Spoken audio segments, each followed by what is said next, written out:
Okay. Bill, are you ready? Bye. Yeah, I'm ready. Let's get started. You know, It's starting. Let's see if anybody's flowing in. Yeah, Laura's on now. Okay. And Daryl will be getting on shortly.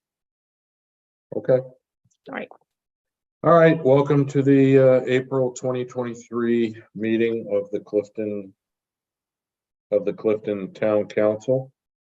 Meeting electronically as discussed on the agenda that was sent out.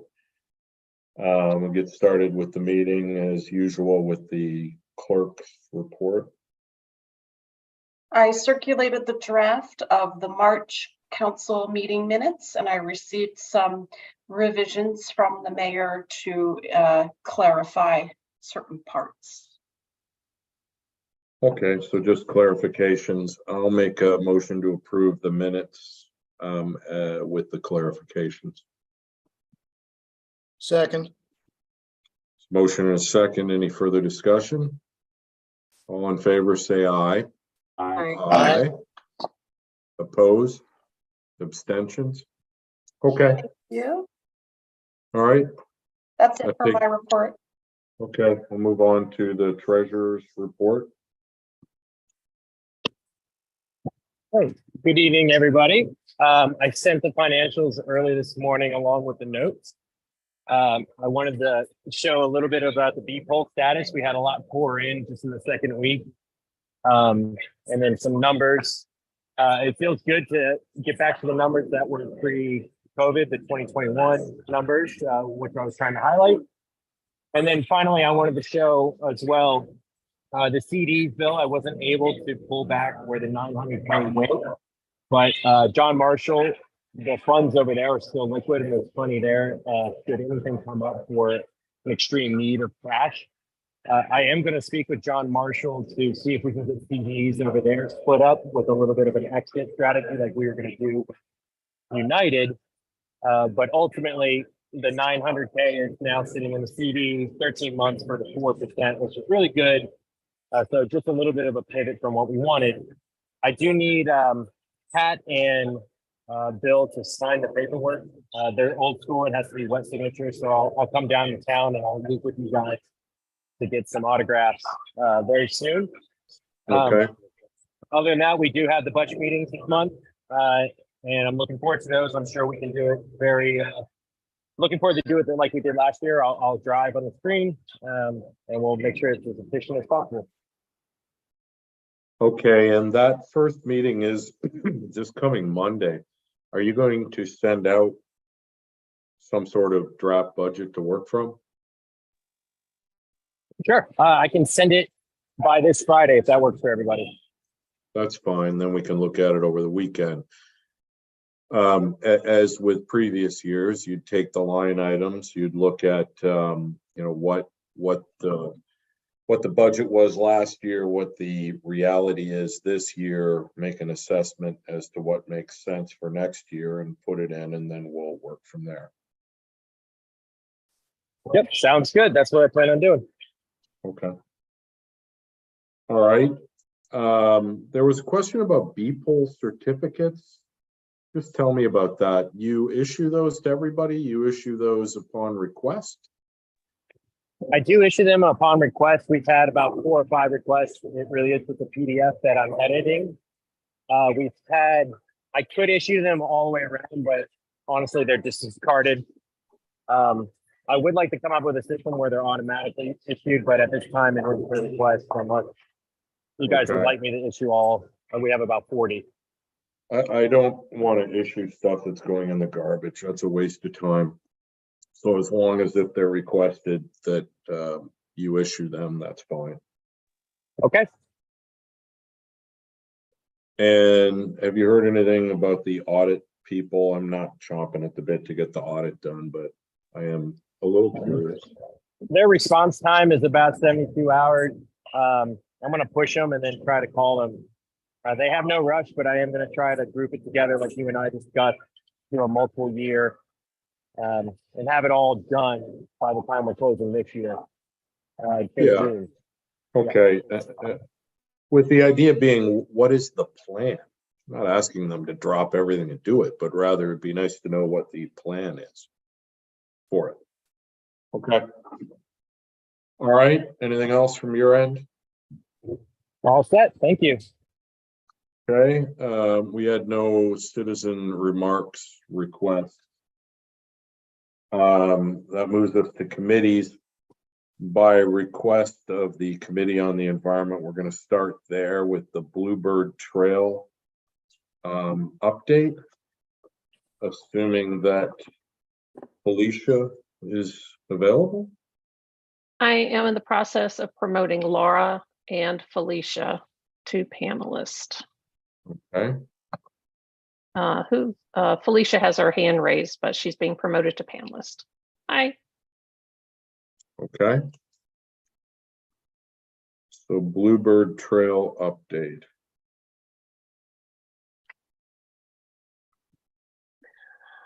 Felicia, you're on mute. And there you are. Okay. Hi, everyone.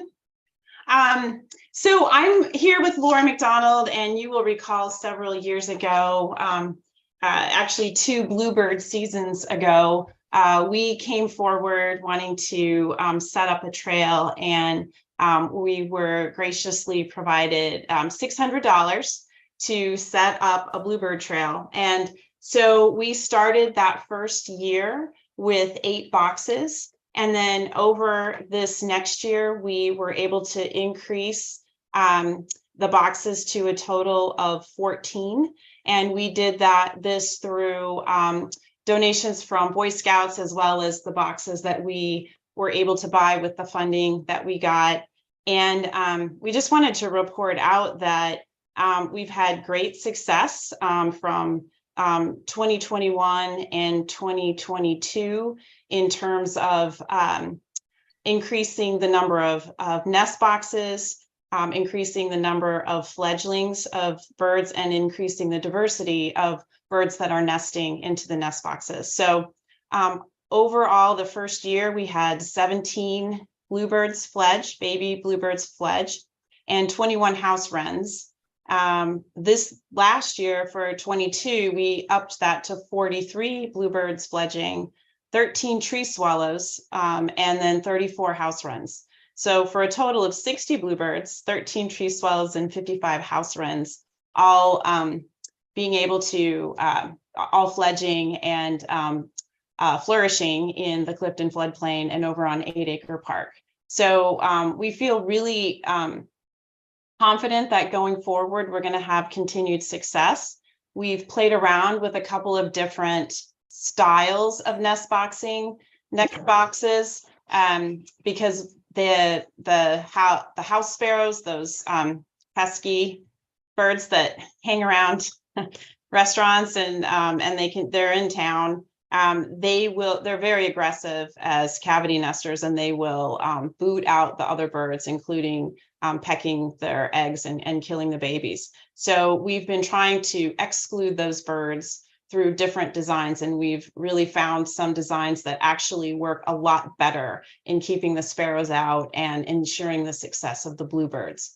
So we've been posting in Clifton, Naturally Clifton, and there seems to be some good interest. We want to keep connecting to the community so that we can start having Bluebird Trail walks and increasing the volunteers for monitoring these boxes over the nesting season in the summer.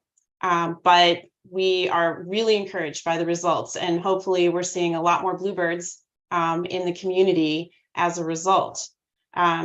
Looking forward, we'd like to continue to invest in some boxes. We have seen for the designs that don't work as well, or some of the donated boxes, they're just not well made. And so we'd like to at least keep the 14 boxes that we have, perhaps increase the trail, because it's kind of easy to add 1 or 2 on in the spacing that we have. And so it might be nice to think about some future investments, not only in the nest boxes, but maybe in some signage.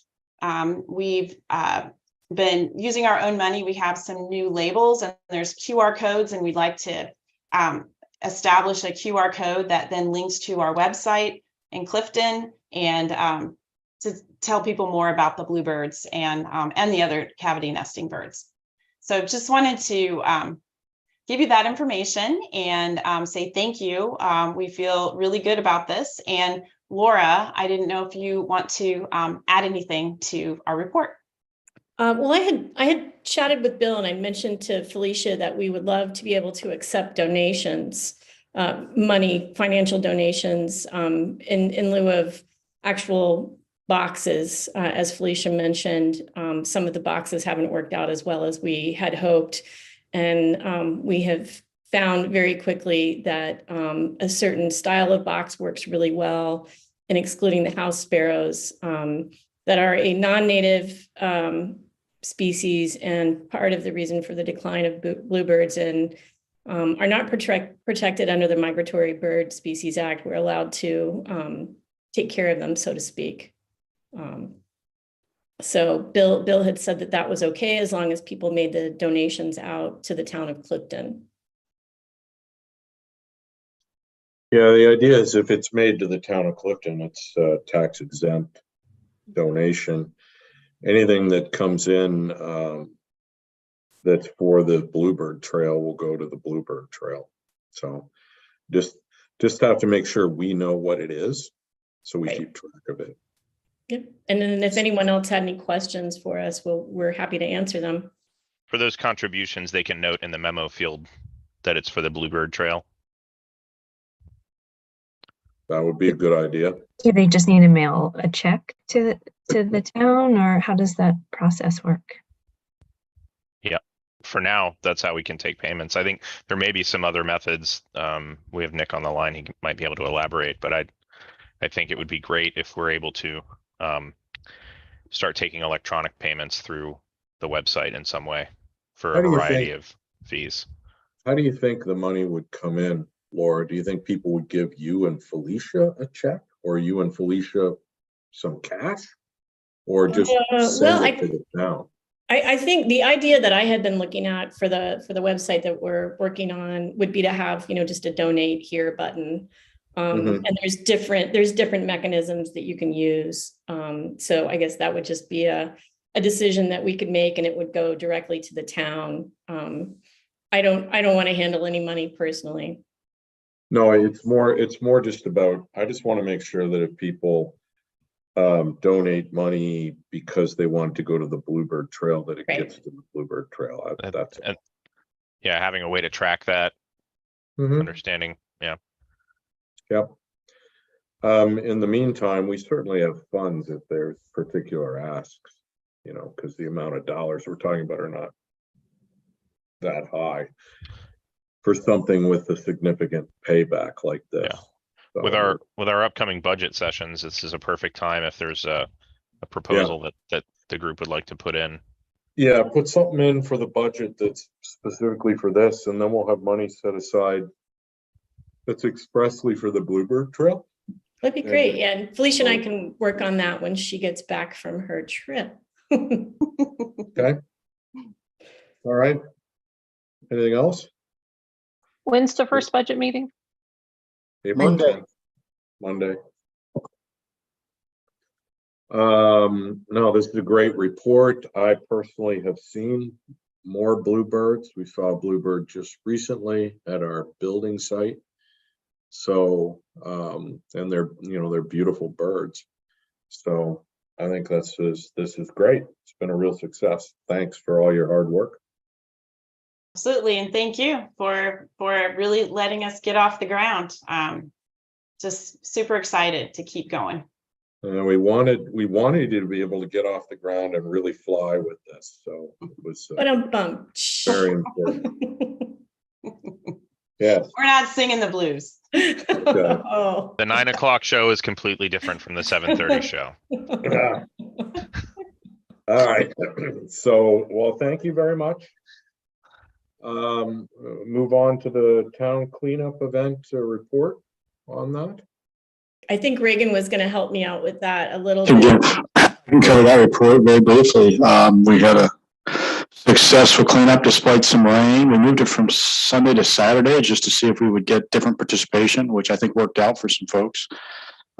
We had, by my count, 18 people show up to participate, and we were able to cover all of the streets and roads in town, as well as the park areas and common areas. So appreciate everybody that came out for that. Then we also got to start on the pollinator garden, which I have a couple of dedicated volunteers. With that, Amanda has expressed some interest, so we welcome her to join us the next time that we have a work day. Okay, good. That seemed like a successful event. I know we picked up about 500-600 cigarette butts. That was fun with the little grabby guy. We also got some crushed quarters, dimes, nickels, and pennies. So probably about 75 cents worth. So sort of worth it. Interesting. From the railroad, people putting it on the tracks. Yep. Yeah. So the gloves, just a quick question. The gloves, do you want them back? You can keep them. We can get more donated from VDOT in the county. Yeah, we have dozens. We have several dozen pairs already. So we've got the safety vests are the more important thing that we get back, so that we use those again for parking for Haunted Trail. Okay. Well, they were dirty, so I brought the gloves home. Well, thank you. Thanks. But I could wash them and give them back if you want. That's fine too. We can throw them in the box. Okay, good. That was a very successful event as well. History committee. I would like to, if I can, the history committee's been working on the Harris Park sign. And we've talked about the sign before. The missing part was actually figuring out how to get an actual sign made by a sign company. And the Civil War Trail things were done by the Civil War Trail, and that's a different group. So we had to find people to make the sign. And ultimately, Margot and Mark stumbled across some signs at Northern Virginia Regional Park Authority at one of their sites and contacted them. They put us in touch with a group that makes their signs. And so, we got in touch with them. They gave us an estimate. Frankly, the all-in estimate was far less than we would have expected. We were going to have to pay for the sign, so it turned out to be a good thing.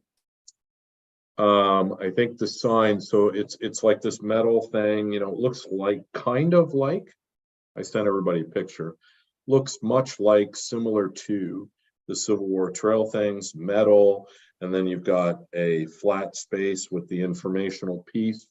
They make the whole metal thing. They make the sign. They do the artwork for the sign. You give them the wording, which the council's already looked at. You give them the wording. You give them some pictures. They make the artwork. They print the sign. They make the metal thing, and they ship it all to you for, I think, $18.75. Okay, which I was really surprised. So moving ahead with that so that we can get it and put it in the park. Location as you walk in off of Chapel Street. To the left, there's some shrubberies there, holly tree or something. It's kind of an area that's underutilized, no one goes to. The idea would be to put the sign there after much discussion.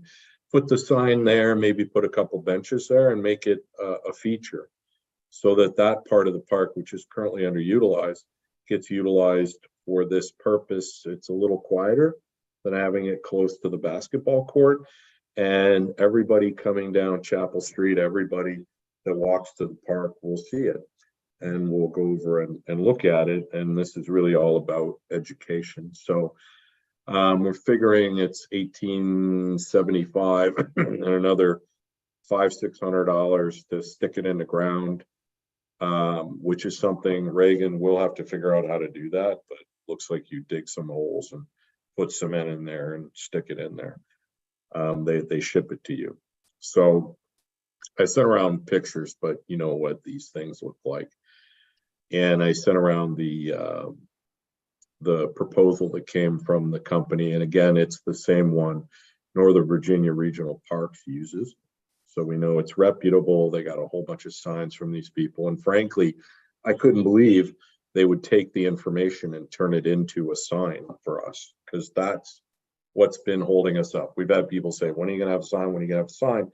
It's one thing to have an idea. It's another thing to actually find somebody who can make the sign. We now have those people. So I would like to, on behalf of the History Committee, we've had this in the budget for years, but on behalf of the History Committee, request up to $2,500 to actually get the sign and then stick it in the ground. So that's a motion. Second. Motion a second. Let me know if you got any questions about it. And I was trying to pull the image up so I could share screen and show it to everybody, good.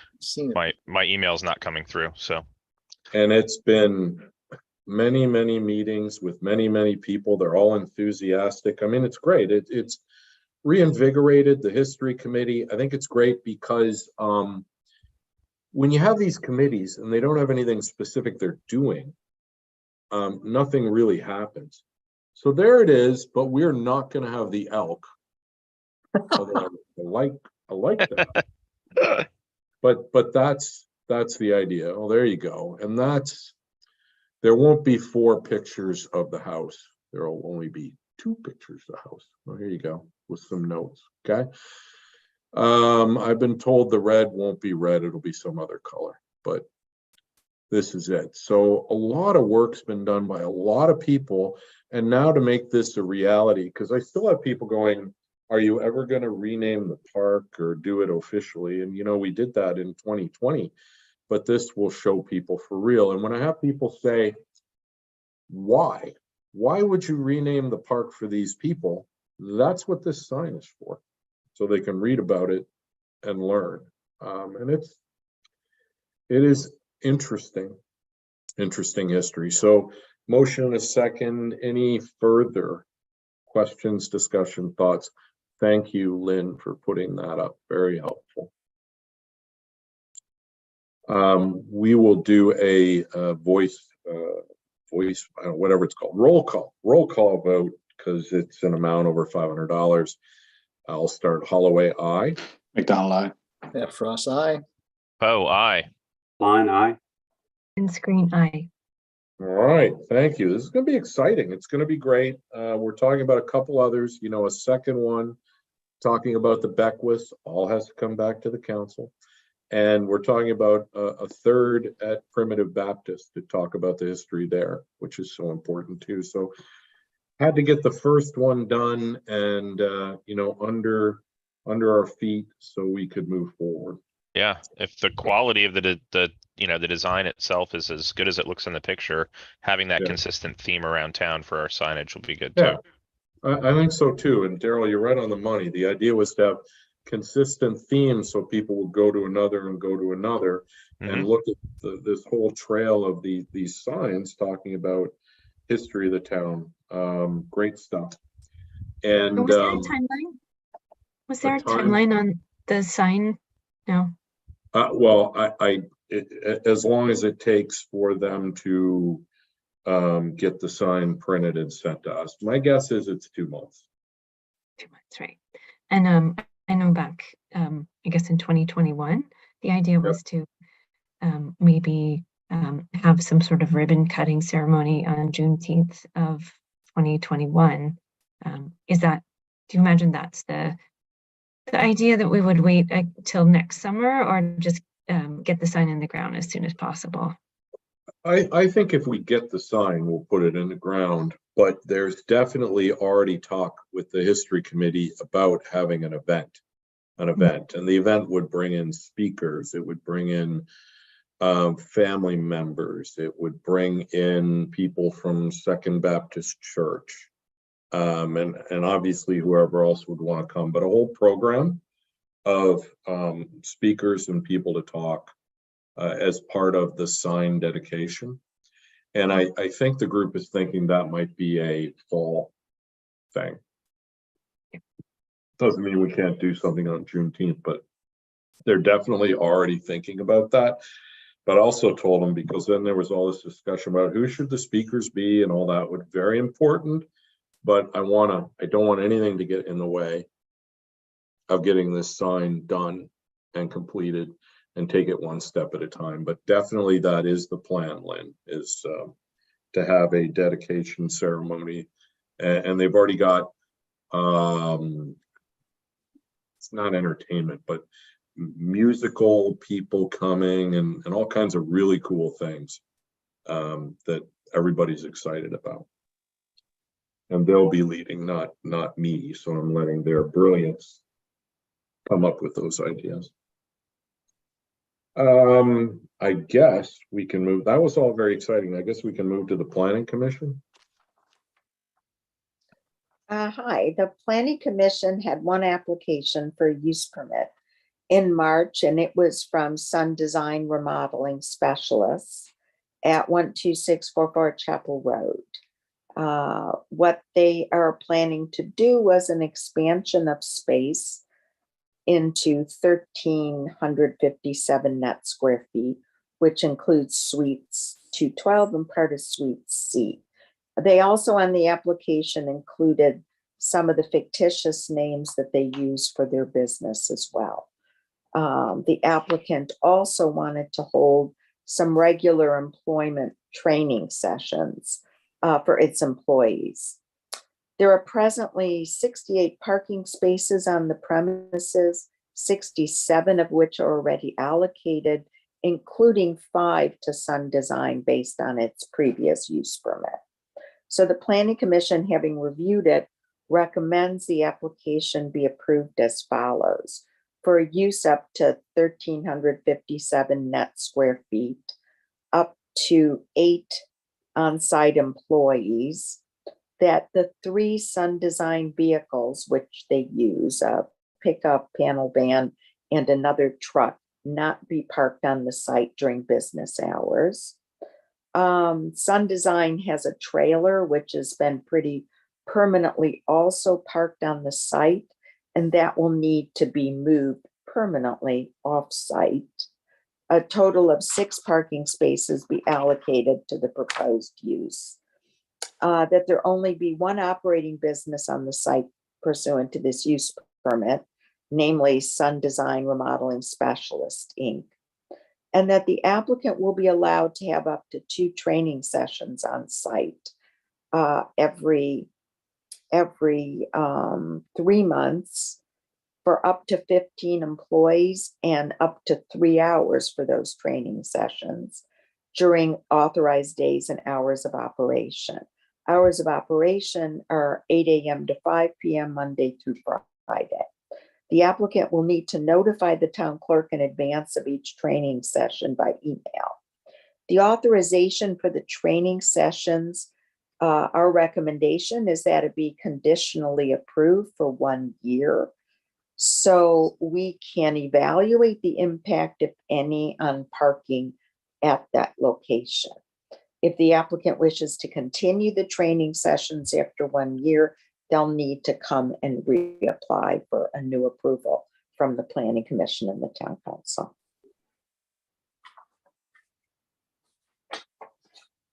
So are there 2 approvals here or 1? I beg your pardon? Are there 2 approvals here? No, just one, Okay. just one. I'll make a motion to approve the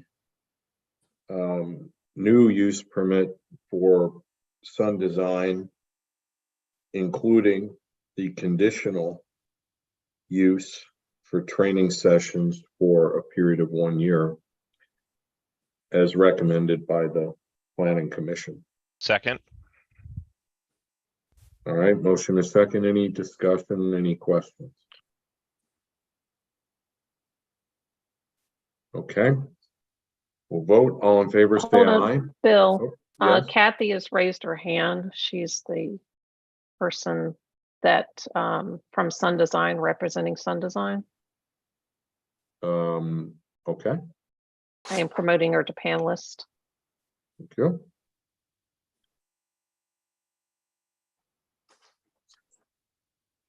Kathy, you're a panelist now. You can turn your video on. I don't see. He's up. Okay. No. Hello.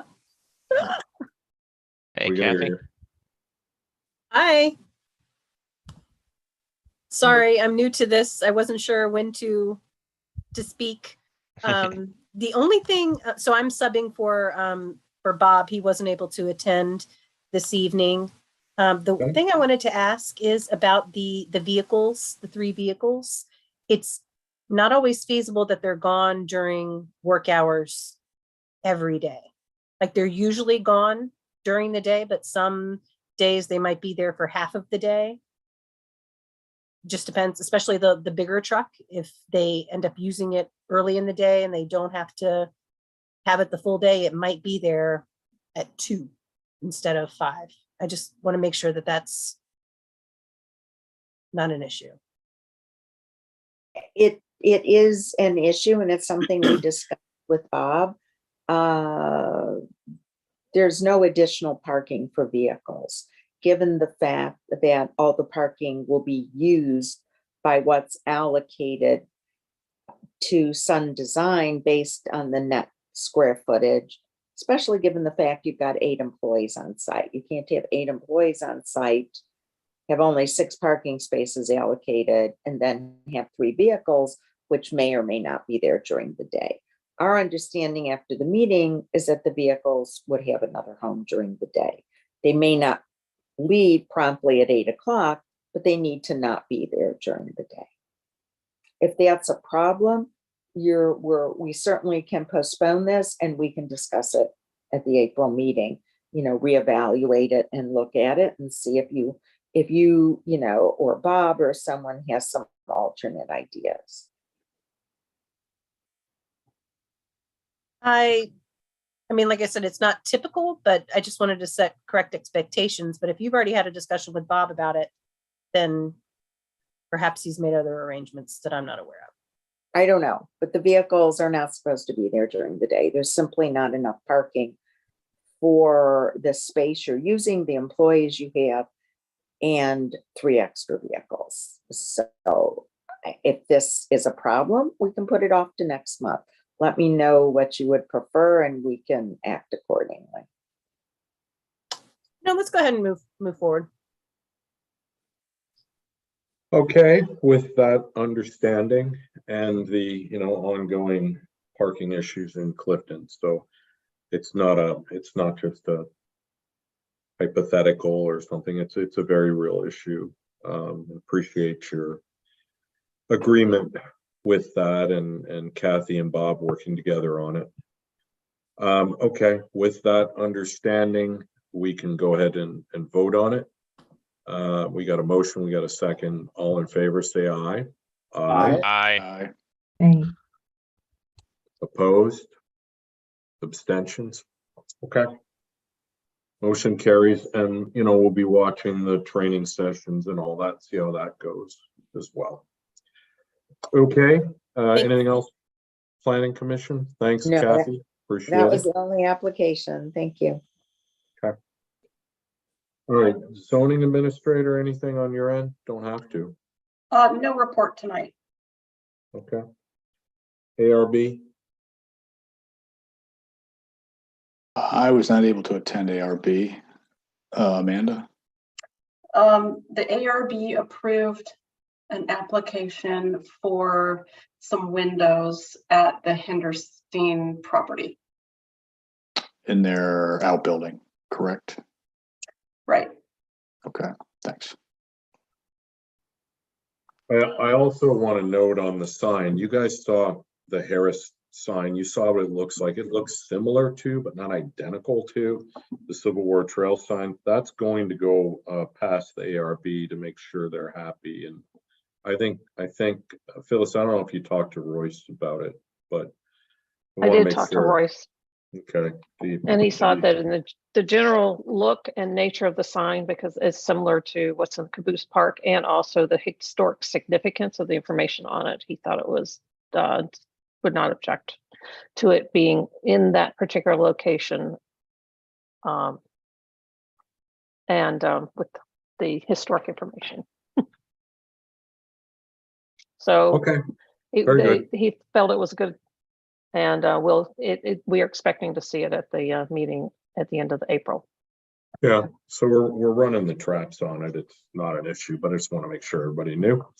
Okay, ARB, Hinderstein windows approved. All right, and that was it. Streetscape is, I don't know if there's anything to report there.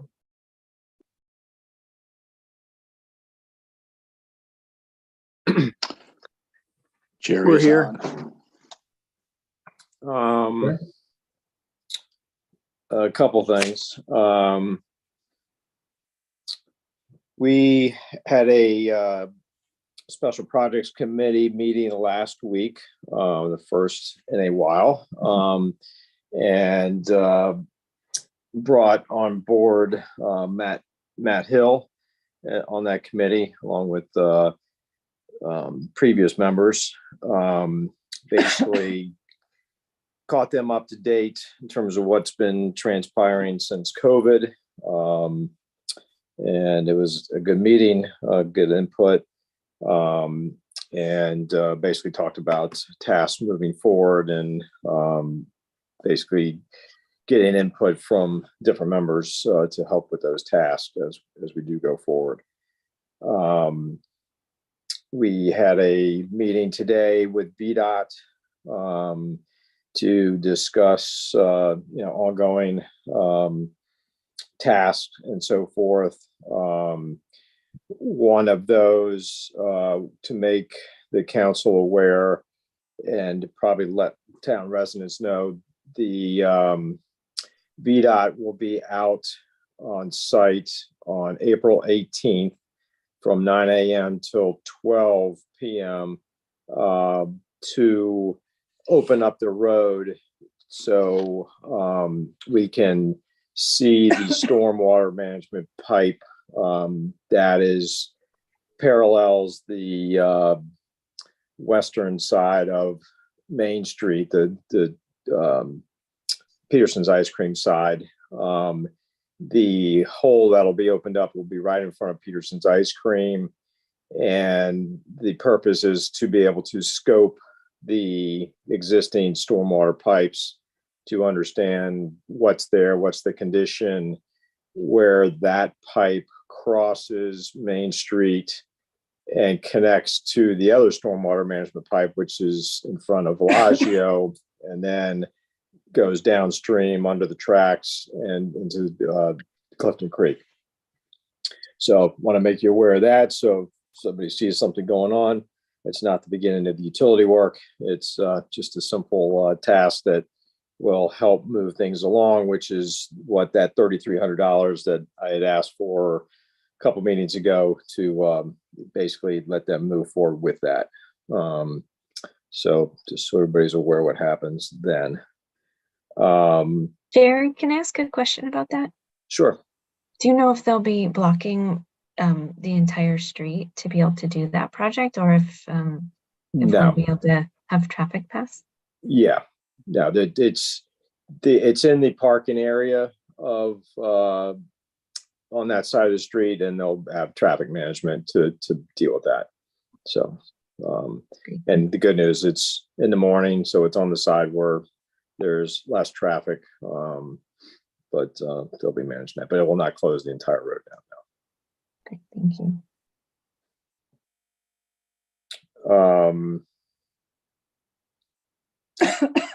So I know there's some questions out there that Pat Pine posed out there. I'd be happy to discuss those. One of the items I did bring up today at our VDOT meeting was the bonding question.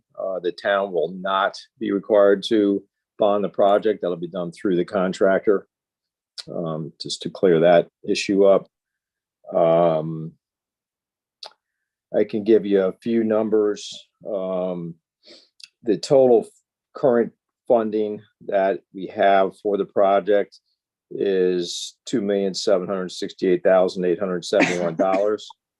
Of that, the town of Clifton match funds would be 503,134. So that's what's currently on the books and approved. Just so you have that big picture.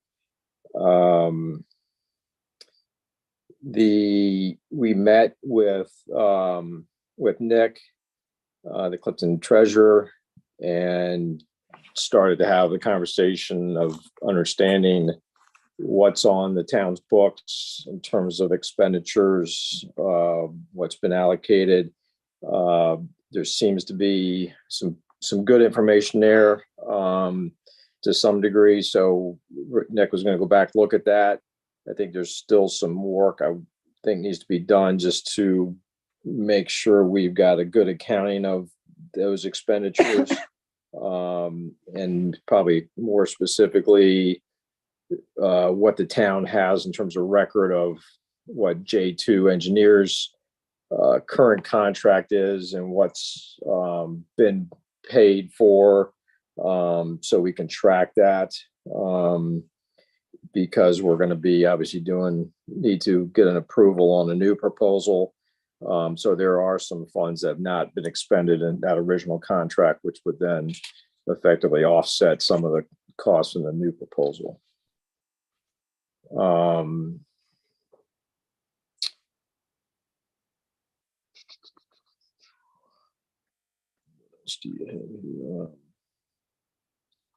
terms of budget and schedule, that's being worked on. So we do not have anything yet, but that is going to be updated, and we need that to provide to VDOT so we can reset the clock on this project in general.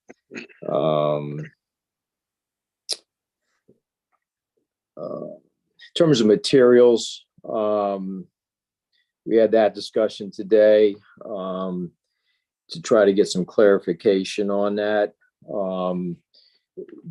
The project, obviously, the street will be maintained by VDOT. If there is a need to replace or fix a sidewalk, the parking area, a crosswalk, all of which are currently non-standard VDOT items, they would not necessarily be replacing those in kind. So what the Streetscape Committee is going to be doing is to evaluate those materials, take a look at it from a value aspect to the project and potential cost of maintenance over time, to be able to put some sort of monetary amounts to that, so we can evaluate it, and we can provide that information to the town council when we put that together. And try to get clarification on the curb and gutter with VDOT, and I thought it was a pretty common sense, clear picture, but I didn't get exactly a straight answer. But for all intents and purposes, the curb and gutter should be something that they would replace in kind. Kind of got a committal, but kind of not. I guess that's government speak. So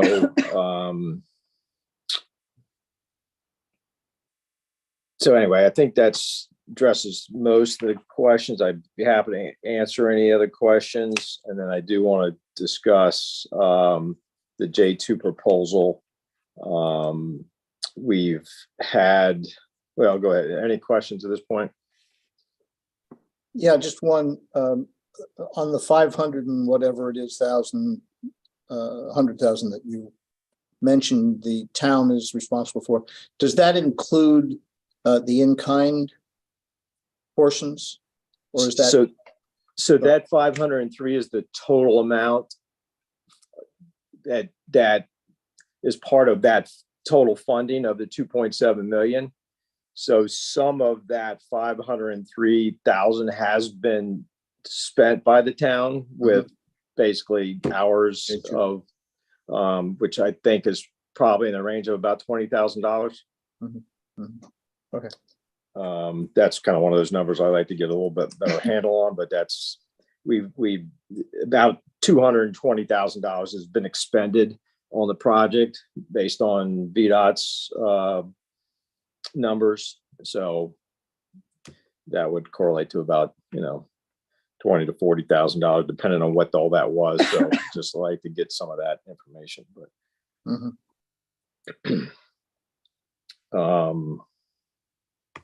anything else?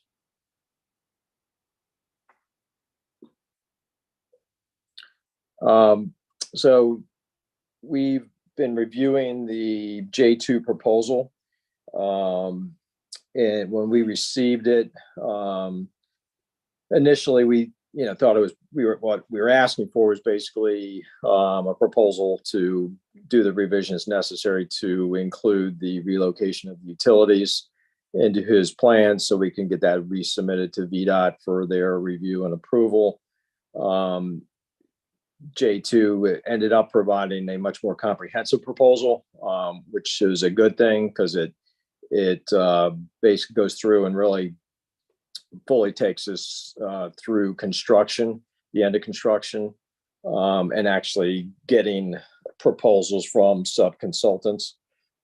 So while that's a good thing, the tough part is it just made it a lot more difficult to review it and understand it and make sure the scope of work is proper, not too much, not too little, and evaluating the fees associated with that. So we've reached out, I think I mentioned to you, we reached out to two different folks to help us with that. One being Matt Hill, who is in this business on the construction side, and then another person as well. And so they've reviewed it. We did get their comments back last week. So we just haven't had time to kind of pull those together and put together a response to J2 engineers in terms of their comments, and which is basically scope and fees. So we want to do that and be diligent about that, obviously. So we will still need time to deal with that in terms of the entire proposal. And hopefully we can present that at the next town council meeting. Unfortunately, we need to keep J2 engineers moving.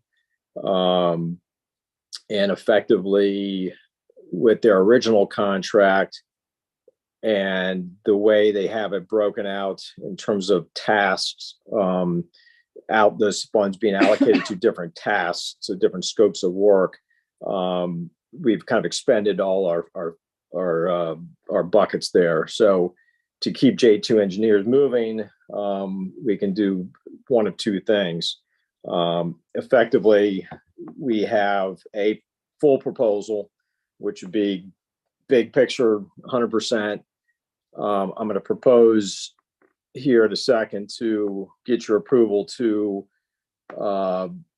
for just J2's fees out of that proposal, to make all the revisions necessary, which effectively take us into basically enable him to submit to VDOT for his revised plans, including all the relocation of the utilities. And then if necessary, based on discussions, if we had to take the existing funds in his contract, we could also take that and effectively, with your approval, reallocate those funds into the tasks that need to be done now. But that would only take us a very short way down the path here. So it'd be a very short stopgap. So the for the task, and speaking with Jim Bischoff today the task that would be important to get him really moving and through the submittal to VDOT would be project meetings and coordination, utility review and coordination, a survey update, revise the right-of-way plans and final construction plans, that's where the biggest chunk of work is, which is what you really revising the plans to show the relocation of the utilities. And that's of course what affects the right-of-way and all the different drawings and so forth that had to be revised and to include that. And revise the design for the final storm drainage. What VDOT has thrown on us is, even though we had, I think I mentioned this to you before, we had approval, 90% approval from VDOT for a stormwater management plan already, but and we knew this one pipe was broken and didn't allow us to scope the rest of the pipe. But Jim basically did a design to work around that, and they approved it. But they want this now to, as we're going to be doing scoping that pipe and understand really what is there to utilize all the existing pipe. So bottom line is they're asking to basically redesign all of that. So he's got that in there. And then the last thing would be traffic management plans. That would be required given the scope here for the work on Main Street and dealing with all of that as construction starts. So that would total up to $107,238.39. Now, that is what's in his new proposal. Effectively, there's an offset for that for funds that have not been expended yet. And that is amount of $45,026.38. So what that nets out to is $62,212.01. So that would be effectively the ask for this evening, to have the council approve that change in J2's contract, and that would take him for the most part through to submit for site plan to VDOT. There's one task in there that he has, but it's basically doing the right-of-way acquisition plats, which needs to occur. He's got a number in here, but we had contracted separately with another consultant for that. They completed that work, at least to the point where we needed, which was basically construction easements and right-of-way easements, like in front of Bellagio and so forth. So we want to go back to that firm and have them give us a proposal to update those plats, and we probably have a property or two we have to add. So I think it may be beneficial and end up being a lower cost if we do that. So we're going to pursue that, and Jim had no issues with that. So that may be something else we'd have to deal with down the road. But basically, this buys us time. Certainly, it gets Jim moving over the next month or so, and until we can finalize this bigger proposal, get that in front of you, answer questions, and get that approved.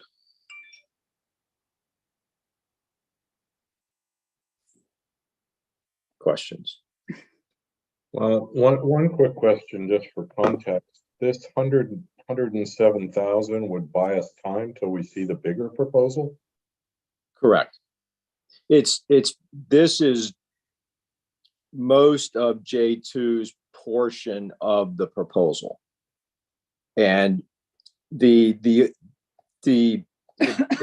proposal in total is $422,000 and change.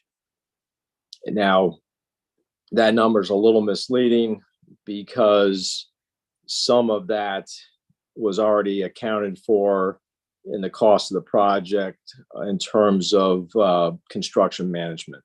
But he put an estimate in there for that in the budget we have. This proposal provides an actual consultant with a proposal for those services.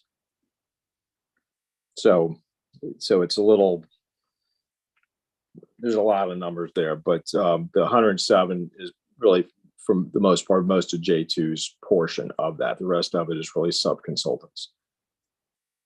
I guess, and I'm sure others may have questions, but I'm trying to figure out, we still don't know about the utilities yet, whether they're on board, not on board. We still don't know whether we can get the rights of way or not. So to me, we're not necessarily at notice to proceed, or that we've even made a decision we'll do it, or that we even could do it. And I can't tell if we're going to be in for $600,000 before we make a decision on whether to pursue the actual construction of the project.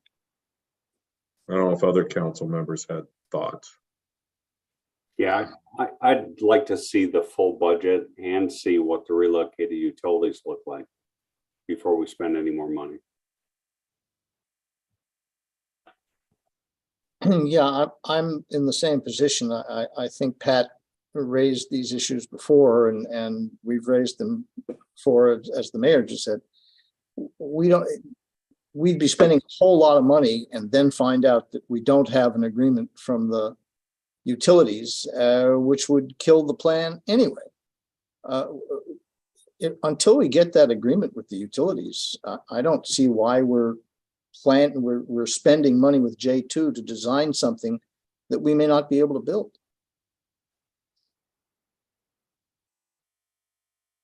Why would that not be able to be built? Well, if the utilities say no, or if the utilities say we are not going to donate our portion, the net result is the town isn't going to spend the money to pay for all of the utility relocation. If we don't pay for utility relocation, then there is no utility relocation, and we'd be spending all sorts of money on J2 to set up all sorts of new plats and new plans and new this and new that, in anticipation of utility relocation that didn't happen. So let me clear something up. Does the town council not understand that the utility relocation is part of this $2.7 thousand of funding, and also a part of the $500,000 that the town is committed to? It's all in there. I just don't think the budget that's currently on the table is going to cover it. How much of the $500,000 J2 is in the current budget? How much of what? How much is J2's $500,000 new proposal covered in the budget? It's not $500,000. So 462, whatever. It's not 462. What is the full There's value of approximately about an additional $200,000 above the current budget. So J2's 200,000 more than the current budget. Correct. Okay. So your 2.7 million is now 2.9 million. No. 2.7 million is the funding. The current budget cost is approximately 2.3. Okay. Well, I think the budget has to be a all-inclusive budget, updated, approved by the town. Our portion of it approved by the council before we spend more money on this. Well, the town has approved this additional funding on 2 separate occasions over the last couple of years, which included the portion that they would contribute to this project, which is now at $503,000. So effectively, the town council approved that. If there was a need for additional funding because our budget would be larger than that 2.7 million at the end of the day, then we would apply for additional funding to cover that. But Jerry, isn't it the case that 2.7 anticipates the agreement of the utilities to cover their costs. No. That is not correct. So the 2.7 or the 2.3 that you mentioned includes the town covering all of the utility moves? No. The Well, 2.3. how do the utility moves get paid for then? The $2.3 million budget includes the relocation of all the utilities. The town does not pay for $2.3 million. They pay for $500,000. I don't understand that. But the last I was aware of, at least, the anticipation was that the utilities would agree to donate the cost of their cost of the utility relocation. Do we have an agreement that actually says that? Not yet, but if that occurs, then that $2.3 million budget would then reduce significantly for that, which would then reduce the $500,000 that the town is committed to. So you're saying the 2.3 includes the town paying for the entire utility relocation? No, no. The town is only going to pay 20% of the relocation of the utilities. The funding pays for it's all part of the project. All of this work is part of the project. It includes the streetscape work, the landscape, the redoing of the streets, the curb and gutter, the crosswalks, the sidewalks, the relocation of the utilities, all of that. It's all a part of the project. The funding applies to all of that work, period.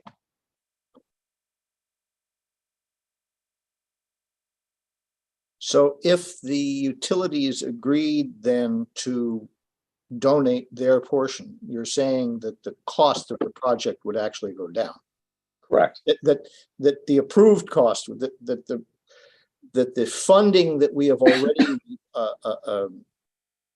been approved for by VDOT or by whoever, by the feds, right, we wouldn't need to use all of that funding. That's correct. I see. And do we have, what part of the 2.3 is the 3 utilities undergrounding? It's over $1 million. About 1.1. Is this in writing anywhere? I know we had that's what we've been Pat's talking asking about for a while. It's really hard to track all these numbers and aspects of the project. You said that maybe you met with Nick recently. Was that right? That's correct. Okay. Was that part of the request that it's put in writing and the budget's put together? We had the current budget is in writing. Yes. I believe Amanda has that.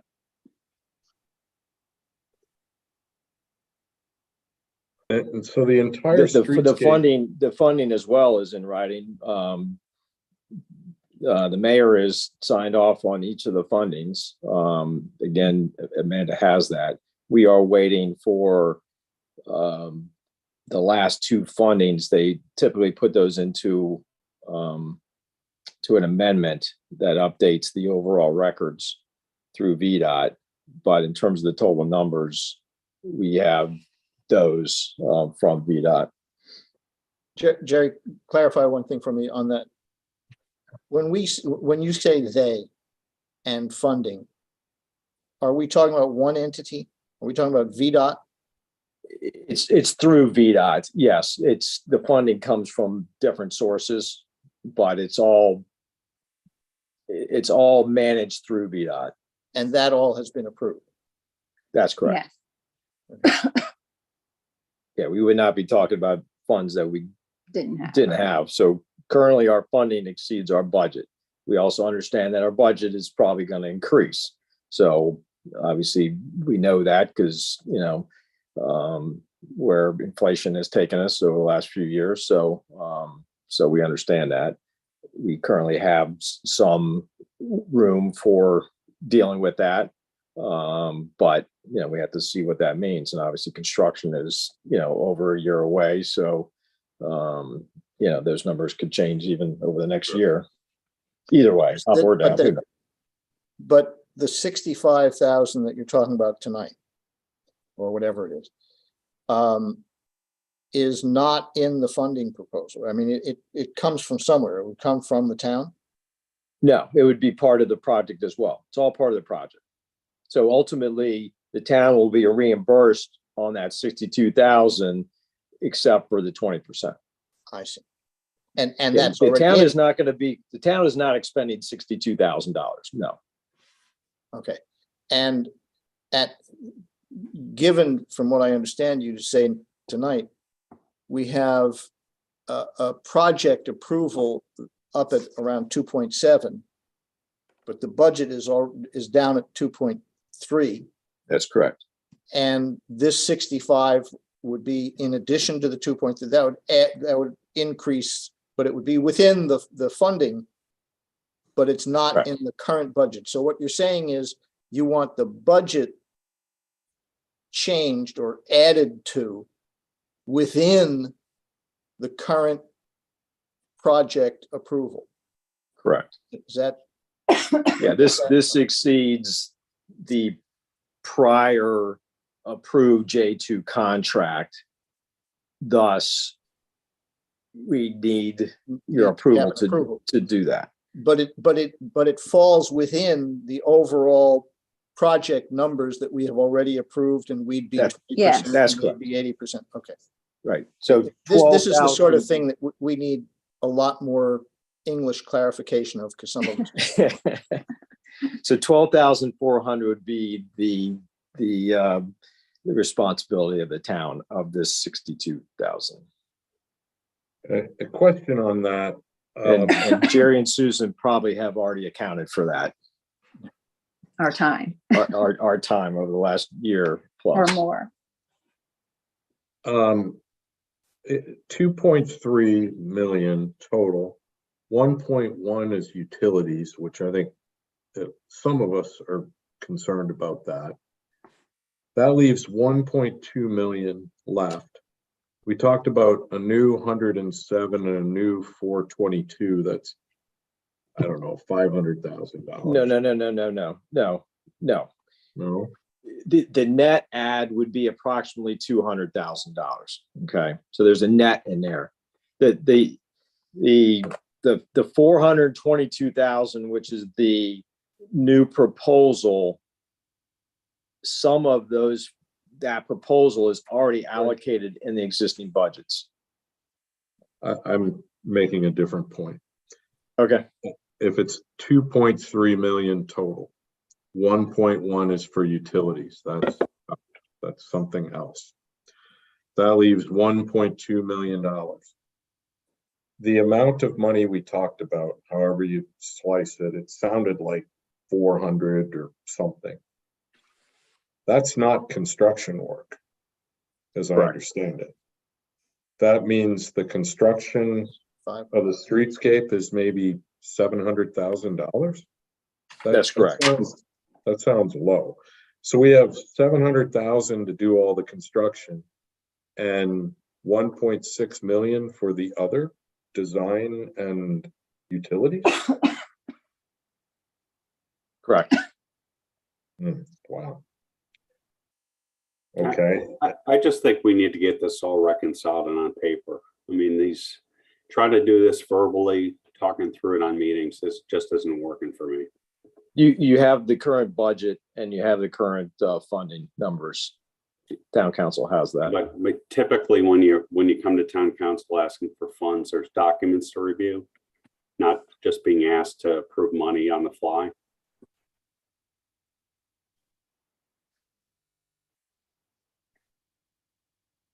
I think the other thing is we just approved $3,300 to do some, and that's a significant but not enormous amount of money to do some scoping work. But tonight we were told about, and to me, as I understand it, it's 62,000 new and 45 that's in another contract but hasn't been spent. So it'd actually be 107,000 of new expenditures that haven't been made. Followed by another, I don't know, I heard 422, and I know there's some overlap or something, but $500,000 that we'd be tumbling downhill towards that don't involve construction. That makes me a little bit. It does involve construction. It involves construction management. Right. Okay. A good chunk of it. And we haven't, I mean, at least in my mind, we have not confirmed we're actually constructing this. Because what have we been talking about for the last 6 years?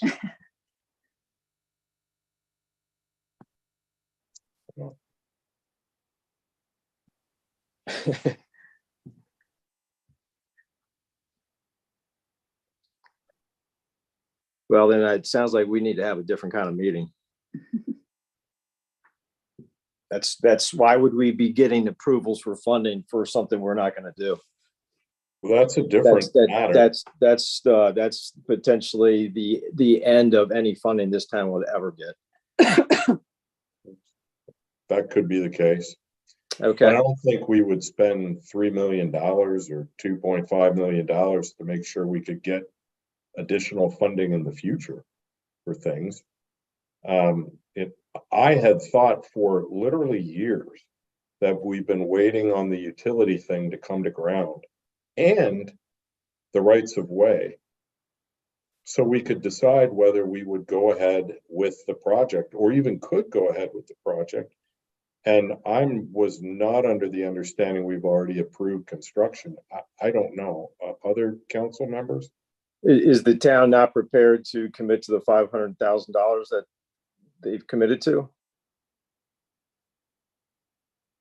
No, I don't think that's the question. I think the town committed to funding that it understood to be the costs of planning and determining whether this project would work or not. And I think what Bill is saying and what I've been saying for a long time and what Pat is saying is we still haven't seen the agreement. I mean, what if we don't get the rights of way?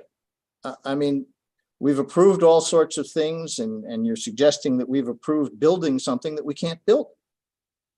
It just, as a layman, it looks to me, and I think Bill is suggesting the same thing. It looks to me we're doing things backwards. We're approving everything, or you are suggesting that we've approved the construction of something that we don't have the right to build, rather than first make sure we have the right to build it before we approve the expenditures to build it. What am I missing? What happens if we can't get the rights of way? I don't foresee that happening. And that's not an answer. As a lawyer, I hear, there are lots of things you don't foresee that then happen. That is a very. I think it's only prudent to game it out. So what would happen? We can't do that until we have these drawings. We can't do that. We have to have these drawings completed so we know exactly what rights of way we need, so we can do a formal plat and submit that legally to each property owner. We can't do any of that till we have this information. But we know roughly what we need, right, Jerry? Yeah. So everybody I've talked to has had zero problems. Property owners, have we outlined what we're going to be approaching them for? Yeah, we've probably talked to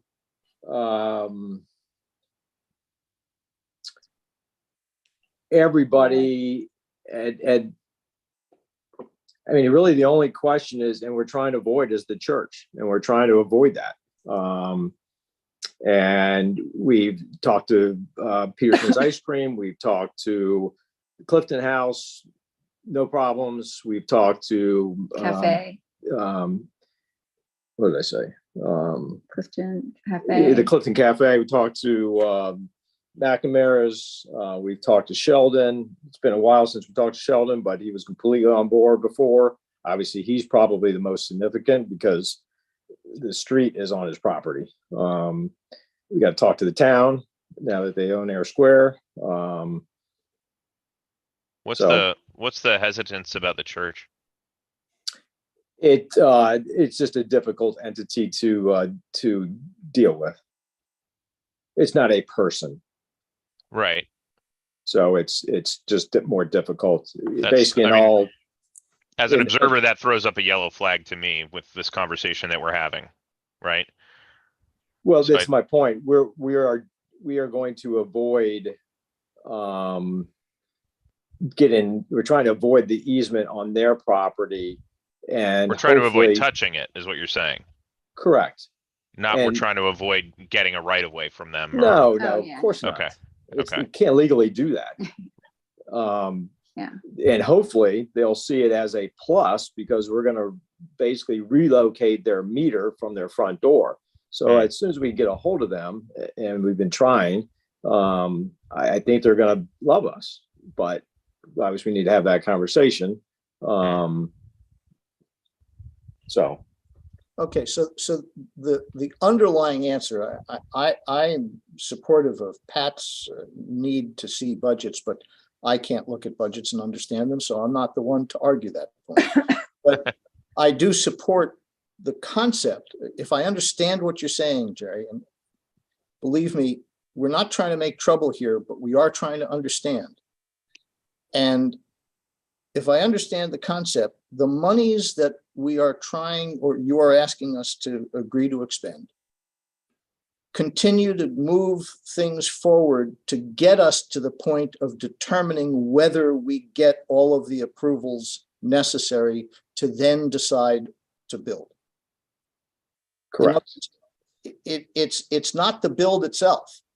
This money still is necessary to find out what the plats look like and all of that stuff, so that we could go to everybody and tie the ribbon that says, okay, now we are ready to come to the council and say, here it all is.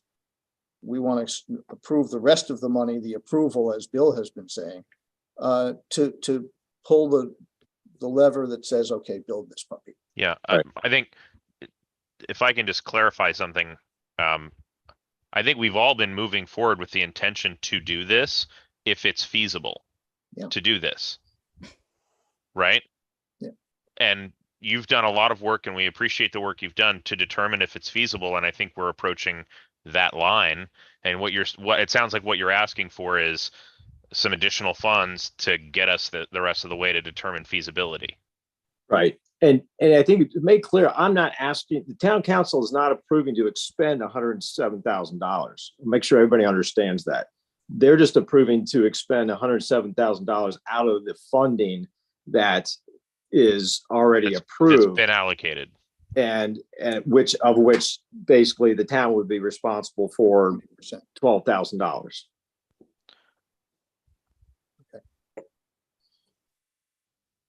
Okay. Which at the end of the day is probably not cash out of the bank. How's it 12,000 out of 107? 65, it's 10%, it's 20% of the 65, right? But the other 45 hasn't been expended yet. It's been, No, it's in a contract. Right, but it's already in the budget. That's already been approved in a budget under a different form. Correct. Unless I missed something. In addition to, Bill. Unless I missed something, though, the way this works is amounts are expended and we get an invoice and we pay. Correct. Then we get reimbursement. So as far as new checks Nick Orson's going to write, I'm hearing $107,000, and then we're going to seek reimbursement for it. Correct. Okay. The other thing, not seek, you will get reimbursement for it. Yes. Well, yes. The other thing I guess I'm troubled by is for many years, we have been talking about the utilities. $1.1 million, and I don't know, like, have they put that in writing that it's a capped not to exceed or something? from them? They've given us their estimates, yes, yes, from all three utilities. That's how we arrived at the budget. So it's their numbers. All right, there's probably a difference between the estimate and a cap not to exceed, I would expect. So $1.1 million to underground some lines and $700,000 to build the whole streetscape. So there's more, so like 50% more being spent on utility undergrounding than the actual streetscape construction. So that's become the tail that wags the dog.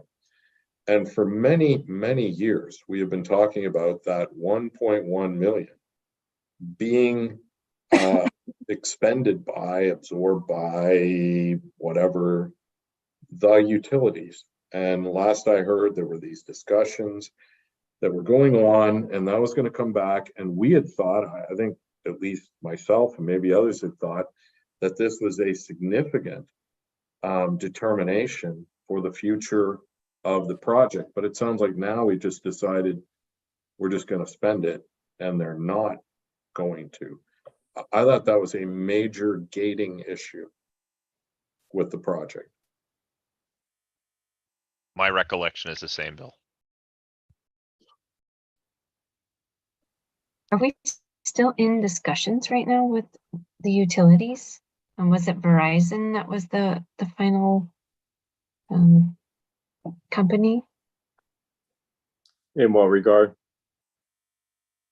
In agreeing to donate their services for the relocation. Yeah, obviously we've got discussion with Novak. VDOT we've not approached yet, but obviously it goes hand in hand with their franchise agreement. VDOT or Verizon? Verizon. Sorry, did I say VDOT? I'm sorry. Verizon. So it's Verizon that one's just, it's not just an ask. It's, we have cards in our hand. So I don't think we do. I think their franchise expired, and I think it automatically renewed last year. There's language in the agreement for that? I would guess there is. Usually is. I mean, that's, the beginning, and this all got messed up in COVID, I grant you, but I was saying a year and a half ago, we had to deal with Verizon, and I would not be surprised at all if the original Verizon agreement has an automatic renewal clause in it. For an equal term? Or for, I have no idea. Yeah. Do we have a copy of it? Can someone review it? I'm sure we have a copy of it somewhere. But that begs the question. It seems to me that there is an equal question. We have, this whole thing is now revolving around utility relocation as opposed to streetscape. And I know it's been put together, and I understand, Jerry, that you went, or we went, somebody went and got more approval from the funding authorities, whoever they are, VDOT or whatever that group is, that approved something with regard to utility relocation. Did they approve in their funding the entire utility relocation, or did they approve based on what the utilities were willing to cooperate with? That I don't know. I mean, Bill points out this number. I mean, the number for utility relocation is higher than the number for the building of the streetscape, not including all the planning and everything else that has to go in before that, which to me, I think Bill is saying the same thing. Just seems to me that when you get all those people out in the street digging the road, it's got to be expensive. And we're spending, or we're allocating and budgeting more to move a couple of utility poles than all the rest of this project put together. And I for one would say, why move the utility poles? Just, I mean, why are we spending that amount of money? Go stand out on Main Street and imagine. I have stood out on Main Street, Jerry, for 42 years. I know. Okay. It hasn't bothered me. Yeah, well, it's anyway, not gonna argue with that, but I'm just asking a simple question. I mean, we've got a situation where the utility relocation as Bill has said, is wagging the dog here. The tail is wagging the dog. And it's a very expensive tail. Now, it may be covered by the funding that has been approved. And I know the last iteration of approvals that you guys brought to us and showed us that it had been approved by VDOT apparently was for utility, included the utility relocation. I'm just still asking the question of whether that included the utility relocation in whole, or did it approve the utility relocation as part of an agreement with the utilities? in whole. In whole? In whole. In whole. The entire budget that we received from the 3 utilities is included in the funding. Period. Okay. All right. I mean, these are the type of things that we're trying to understand that we have not heard. It's part of the budget, which you have that budget. It's noted in the budget. When we step back here, it looks like of the $2.3 million, 1/3 of that cost is for the actual streetscape construction. 2/3 are for other things. What comfort do we have that the streetscape construction will be done for $700,000? That doesn't sound like a lot of money to me. What comfort do we have on that number? I'm sure that number is going to increase given inflation. I mean, there's no question it will. How do we, I mean, I'm actually getting, the more we talk, the more nervous I get. What if that number turns out to be $2 million for people to dig up the roads, dig up that and the next thing? Because I assume you find out when you put it out for bid, and all we have are estimates right now. These estimates are not thrown at a dartboard. They are based on existing costs at the time. This was 2021, I think was the last time it was updated. So obviously these are not just made up numbers. They are done by somebody who's very knowledgeable in this business with the help from information that is readily available. Is it going to be more? Yes, it's not going to increase by 300%. And these are numbers, Jerry, that VDOT has looked at also. They're aware of these numbers. That's correct. Yes, they had to have these numbers to. We had to have that budget to apply for the additional funding. They're not going to give us funding without us showing them why we need additional funding. So yes, they have seen all those. And they didn't say you're crazy. That number is no. Okay. And they understand that yes, it's going to increase, and that's why they're currently asking us to update the budget. So it's obviously that's needed for all reasons. Including Pat's reason that he wants to see an updated budget that includes all these numbers.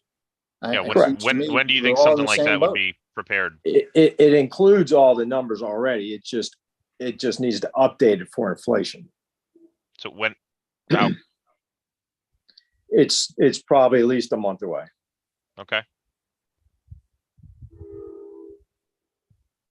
And as we talk through all this, I had no idea about the utility part. I think we might want to think about whether we do it without the utility undergrounding. It's 50% of the cost. If the streetscape's $1.2 million all in, and it's an equal amount for the utility undergrounding, I have a hard time justifying the utility undergrounding. But I think that might be worth talking about. I've been assuming that would either be paid by the utilities themselves or we wouldn't do the project. And as we sit here today, looking at what that amount is of the total, I don't know, maybe going back to where we were before is a better and more prudent approach. And it also takes off the money to have to do all the redesign too. 100,000. Jerry, is any of the approved funding contingent on the utilities going underground? So the 2.3 million, that is, I guess it's included in that, but any of the funding that we are able to, like if we dropped utilities, would that change anything significantly with the project? Well, Besides just not as, having as a utilities general underground? statement, absolutely, that's significant. Now, it's more specifically in terms of the funding itself, I don't know how that'll be viewed. In terms of, obviously, that funding would still be out there, whatever balance it would be. There's, I don't know what there's potentially issues with that, how that may be reflected on the town. I don't know. But obviously there'd be a big balance there that we are, asking for additional funding. And so. I see. So we use the project of grounding the utilities to request greater funding. Correct. Is that correct? There are benefits to undergrounding the utilities beyond just the aesthetics, right? Sure. It's not just an aesthetic component of the project. I remember having these conversations, and I think what I recall is if the utilities themselves wouldn't cover the cost of undergrounding the lines, then we would not underground the lines. But I didn't think that would kill the project entirely necessarily. That wasn't necessarily my takeaway, but I think we need updated numbers, and there's a strong like likelihood we're going to get contributions from utility companies, whether it's 100% or a significant part. It's going to happen, but anyway. So obviously this is a no. So I'm going to ask a different question, which won't get us very far. And obviously there needs to be another meeting here. That's a bigger picture, but I'm just going to ask to be able to reallocate the $45,000 to let J2 move ahead. But if there's a bigger question here, whether this project's moving forward, then maybe we just need to table all this and have a separate meeting outside this town council meeting. I think that's a better needs to be idea. done immediately. I think that's a better idea. I'll tell you, as we sit here now with this utility thing being 50% of the project, if streetscape, let me give been a that way different for a long time, but anyway, a different hypothetical. Streetscape somehow we can't do, and a proposal comes to the town where the proposal is only to underground the utilities at a cost of $1.1 million, with the town putting in $300,000, $250,000. I would be like, hell no on that. So I it's a big part of this project. I don't know how other people feel, but I couldn't see spending $200,000-$300,000 of town money just to underground the utilities. So to me, that's a major question about what we do with the utilities, which is currently unknown right now. I don't know. Anyone else have thoughts on that? Just the utility part? that's definitely an interesting take. Yeah, because we sort of thought that was something that was going to be taken care of. If we're just saying let's do a utility undergrounding project, $1.1 million, I think our residents would perhaps be puzzled by such a thing. And I think it would depend on how much of the utilities are getting undergrounded. If it's just one block of Main Street one block of Main Street for $200,000 to $300,000, I think people would say that's crazy. I don't know, but I don't think we've really asked our people that. It's hard to come by money. Nick told me B-Pole brings them what, $35,000 a year. I mean, this is big dollars for something, as Steve says. You look up in the sky, there's some power lines, whatever. I mean, it's not great, and there's a pole here and a pole there. It's not great, but that's big, big money for that. So I think we really have to think about where we're heading on this I project. think the bigger question is, what does the town want to spend its money on, versus, if it's currently just going into a savings account, what else of significance would the town be spending money on? And maybe that's the question that the town needs to ask. But I thought that's where we were, and that's what this major project that would probably not be equaled by anything else is where we were. But I guess I was mistaken. I also think it's difficult to separate out the utilities from the project, because it's not just about undergrounding the utilities, but it's about this aesthetically, pleasing safety downtown, Yeah. and and parking and safety. So I think that it really is hard to decouple the utilities in this conversation. I think I always viewed it as, if we're tearing up the street to do this revitalization of the downtown area, why not take the opportunity, since there are several power poles in the project zone, take the opportunity to underground the utilities? Correct. Yes. That's how I always viewed it. I don't that Bill's hypothetical is an interesting lens to view the question through, but I don't think that's a realistic notion that project would come along on its own. Well, it can't, because the town would be spending $1.1 million to do that project. Yeah. The only reason you it's can look at- feasible is because it's part of the streetscape project. Right. You can look at it in the reverse, and that is, when we started with discussion of the streetscape, the utility relocation wasn't part of it. The charrette and everything we did. That's correct. Yeah. The utilities weren't part of it. Lynn, I understand that you can suggest that, well, it's hard to pull them apart, but it was easy to pull them apart. They weren't in there in the first place. And the streetscape plan was approved as it was. It was only later that we discussed the issue of, well, if we, as Daryl says, well, if we're doing this, why don't we do that at the same time? Because it's a logical thing to do. All right. Yeah. But not at $1.1 million. It's a stunning number to move a couple of wires. And when I talked with, no, I understand, Jerry, it's more complicated than that. Yeah. But when I negotiated the Cox contract, we got an agreement that said that, look, we will agree to donate to the same percentage that all the other utilities donate, and we get the same amount back from any state funds or any funding that they do. And we all knew that Verizon was going to be the issue. Novec gave some indication that they were on board with that sort of thing, as you have suggested.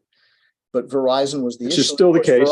Verizon is the most expensive. It has more wires and more things. No, it's not. It's it is not. Novec is by far, the budget for Novec is currently $750,000. The current budget for Verizon is less than $200,000, and the budget for Cox is less than 100. So what has Novec? Novec is by far and away the largest budget item of the three. All right, that's different than what it used to be, but that's fine. I'm fine with that. What has Novec said? In all likelihood, they will be absorbing that. Yeah, that's what I had understood as well a year and a half ago. Right. And so, I mean, I agree with Bill's analysis if 1.1 was a real number, but it doesn't sound to me like it's a real number. That's correct. Yeah, plus all that equipment ends up on the ground somewhere. That's why I keep coming back to, where's the relocated transformers, and we're going to lose street lights, and we're going to have to refeed all those businesses underground to their meters, wherever their meters are, if it's across their patios, or, all this needs to be looked at thoroughly. Well, isn't that what Jerry is asking for the money for? Isn't that what J2 would be doing? Well, we already know those answers. There's 3 properties that will have new meters. We already know that. But is the price, the only pricing I'm seeing for utilities is like a one line item. It says 1.1 million. Is there detailed pricing from these places? There are estimates. What Like, in other places? words, are they underground? From the utility Are they ripping- companies? Yeah, like they're ripping up, if they have to get to a meter underground, it goes through somebody's patio. Are they rebuilding patios? Obviously, yes. I think there's probably a patio that would come into play, yes. But That would have to be part of our project cost, yes. But are you sure that's in the utility relocations budget? It's not in it's not in the utility companies themselves, their budget. It would be part of our updated costs in our budgets. So in other words, it's not in the 1.1. That's correct. That's the question you were asking, right, Pat? Well, yeah, the utility companies are not doing that work. But it's they related, would take. But it's related to underground utility. That's correct. Okay. So it may or may not be in the current project budget because that wasn't part of the project budget. Yeah, I could basically safely say it is, but anyway, but we're going to updo the budget, right? So correct.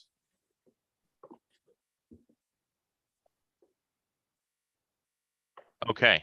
What do we think are the best next steps? So what I've got to ask for tonight is I got to at least ask for the reallocation of the $45,000, or we go nowhere. I don't even give you an updated budget. It won't happen.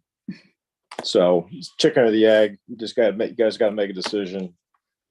So I at least need to be able to reallocate that $45,000 that's was previously approved in J2's contract, and just the ability to reallocate it to a different category so we can pay for their services. And is it safe to assume, Jerry, that reallocation, that whatever it's coming from has been completed, or, I mean, we're not going to then hear them? No, we're not taking money away from something else that needs that money. We're just literally moving the dollars to a different category. Yeah, it's something that has not been expended yet and would be if we kept going, but it would ultimately be all under this proposal. Under the bigger proposal. Yes. Yeah. It's new work. It's new work that hasn't been done. What would be done for the $45,000 if it's reallocated? Not a whole lot. Basically time for Jim's, again, it's not gonna necessarily be all $45,000. He's not going to start doing revisions to a plan and spend $12,000 and stop. Okay, I'm not going to have him do that. He's not going to do that. It's really purely reallocating enough of this funding to enable him to attend meetings, enable him to provide an update on the budget and the schedule, and maybe a little more time, and it's for some other things, but it's going to be fairly minimal. So for 45,000, attend meetings, update budget, update schedule? No, not exactly. That's not what I said. I said we're going to be reallocating some of that $45,000 to give him enough to do the task he needs to do, and still be money there. It's just not enough to do any other significant task that he still needs to do, which is part of what would have been the actual 62 the additional 62 that I was asking for. So this is a very short-term stopgap. I mean, to me, it doesn't sound like money well spent. If it's money spent on something that's half done.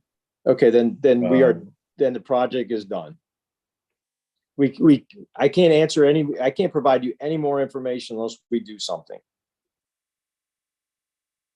Okay. I had no idea we were at this juncture, so we're J2 will not do any additional work because he's got nothing to bill his time to. Okay. The $45,000 has already been, you approved that contract. All I'm asking for is to reallocate those funds. You've already approved it. The town council has already approved that. You signed his contract. It's been signed. It's done. Why can't we bill more time to that contract where He these just funds are has currently it- allocated? Yes, through the way billing has to occur, and this is through VDOT, and he's got certain tasks, and he's got budgets for each of those, and to be able to do that properly, he's got to be able to reallocate the funding into those other tasks. He just needs approval from the town to do that. Because that would be changing the contract as it was currently outlined, that was a signed contract. Is there an amendment to that contract that we're being asked to sign that would do this? He would prepare that, and we would have to get that to Bill to sign. Yes, but I can't do that unless we're not approving it. And is he the You're one not who's approving it. working on the budget that would provide us clarification on all of these items? Or is the budget on, is that something that the town, working with the treasurer, would do? I'm just not clear of like who owns that? Who can provide that information? You said it would be ready in a month. Is that J2 that would be working on that? Yes, he would be working on that, but he can't do it currently because he doesn't have the funding. We need to pay him. Yeah. And we can't pay him out of the existing contract. It has to be under a different contract. It's the same. It's just No. all you're doing is amending the existing contract. He will provide that in writing and allocate those funds accordingly. It's just the town currently has a contract that says for this task, the budget is X. If that budget has been expended, which it has, he can't just take funds from another task and say, hey, now I'm going to bill it here.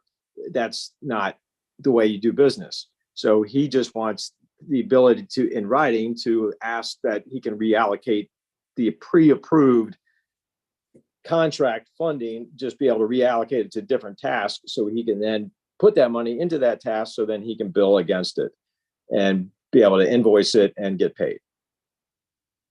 Okay. It's not complicated. Is the stormwater investigation part of that, Jerry? The town already approved that. Yeah. Okay. And again, that's not additional funds. That's 3,300 that we were taking from what previous had not been expended at the time. I understand that he won't do anything if the money's not reallocated. If the money is reallocated, I'm trying to figure out for $45,000, which is a not insignificant amount of money. The town is not paying the $45,000. Just to make sure you're clear, that's not coming out of the town's pocket. Well, it is initially. Okay. Really? Okay. Yeah. Okay. I mean, don't we pay for it? You and then will we be get reimbursed.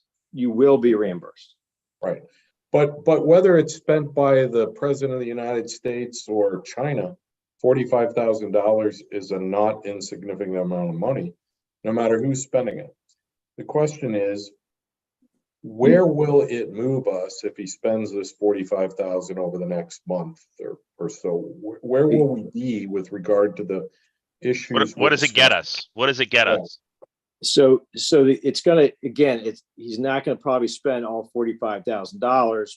It gives him enough time to be at meetings and enough time to put together a budget and a schedule, and maybe some other time just for coordination of this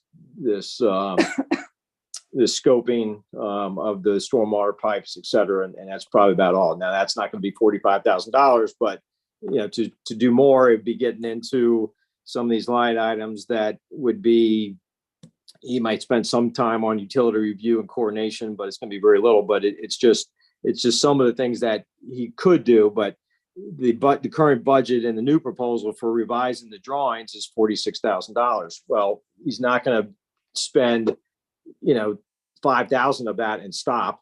That's not going to happen. So it's just enough. I don't know exactly the number, but it's probably half of that at most. Why is the number we're asking for 45,000?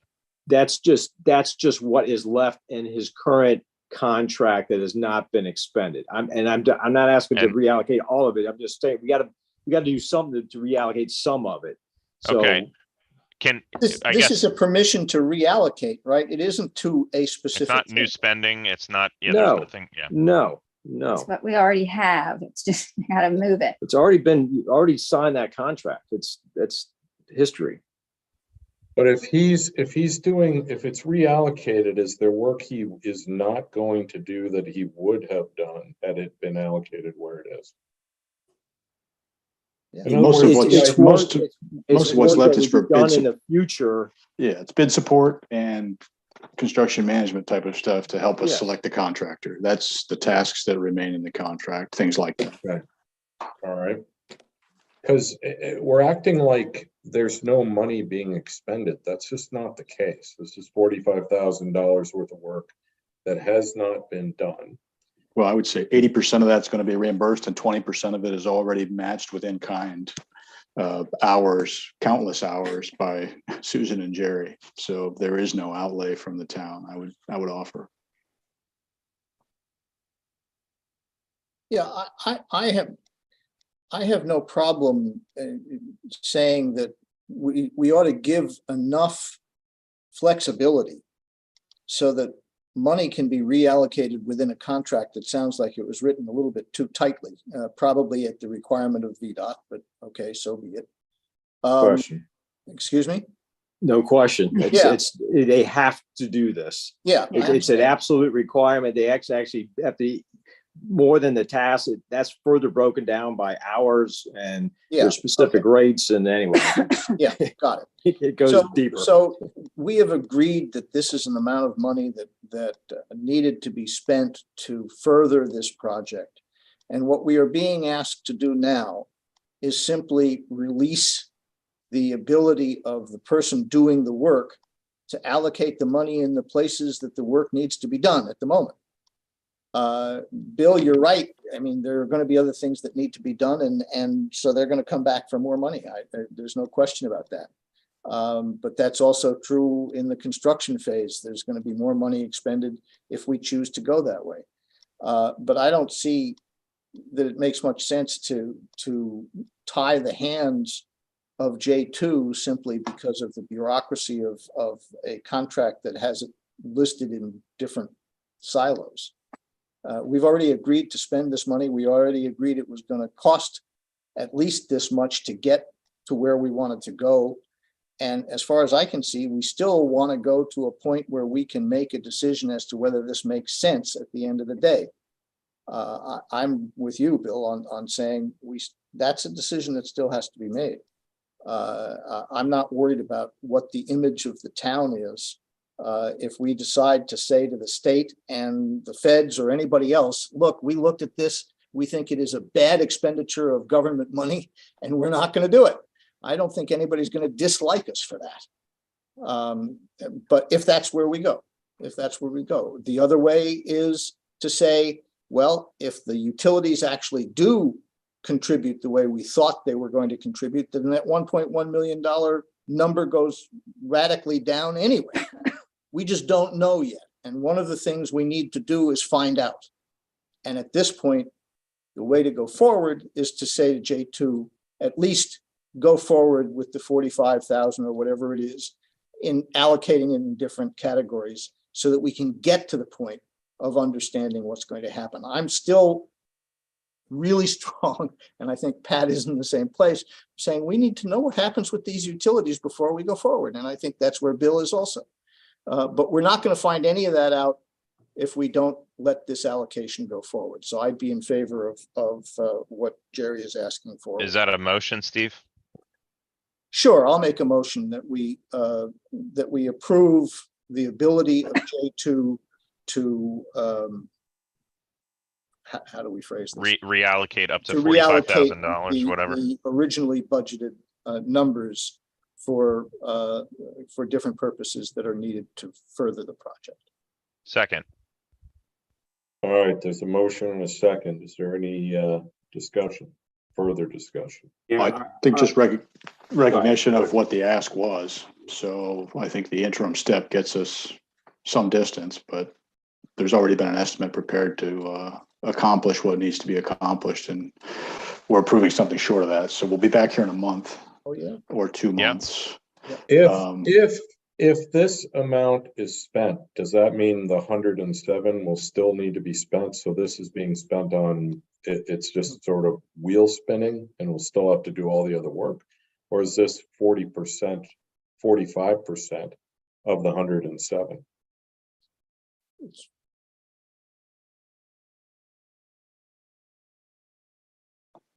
Do you want me to answer that? I don't know who else on the meeting can answer that. This is work.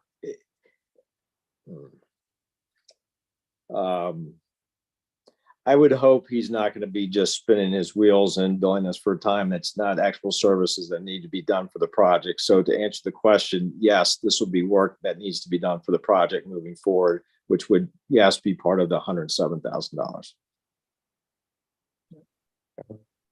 And I just ask that as a product of this, we get a detailed, comprehensive, full budget. And you currently have one, Pat, and just ask Amanda for that. And obviously to be able to update that, then we will be doing that. Jerry, that budget's old. So we need a comprehensive budget. I'd like to see a conceptual plan for where the relocated utilities are going, so we can make an informed decision on this. I'd be happy to have you come by and we can take a look at that anytime. Let me know. No, I want it distributed to the council so we can review it. Why are we keeping this stuff in the safe? I would suggest we have a meeting with the town council on purpose so we can sit down and look at all that. I'd be happy to do that.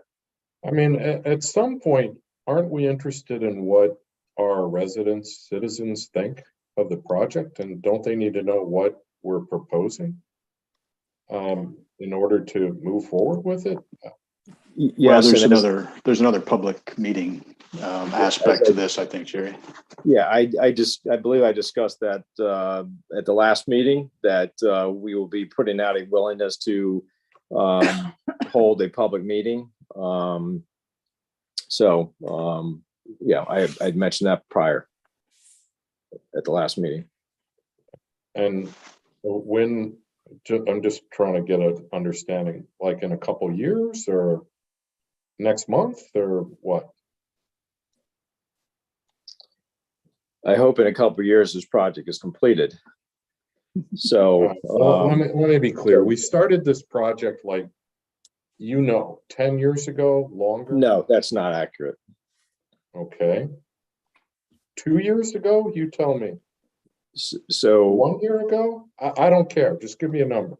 Sure. This phase, so we developed a master streetscape plan. Okay, that was developed. I don't know the exact dates. That's been out there a while. In terms of the actual moving forward with this part of that master streetscape plan, this phase, we started in probably in like 2018, maybe. Somewhere in that neighborhood. Okay. And then we were at 2019, we had submitted to VDOT for site plan approval. Shortly after that, we started looking at the utilities and found out that they were it was feasible to relocate those utilities.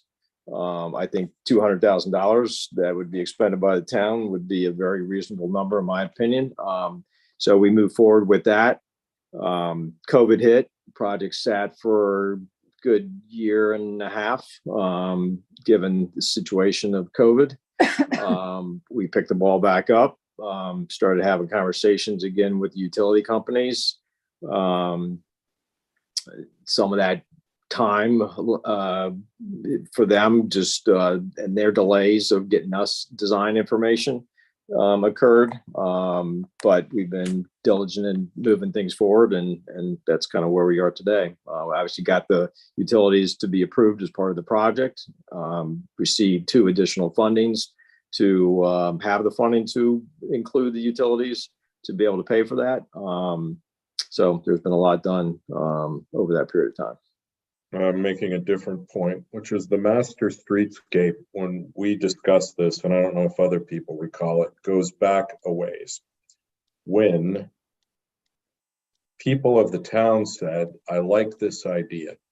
And I recall it being before the businesses really boomed in town, certainly before COVID and before the real business renaissance in town.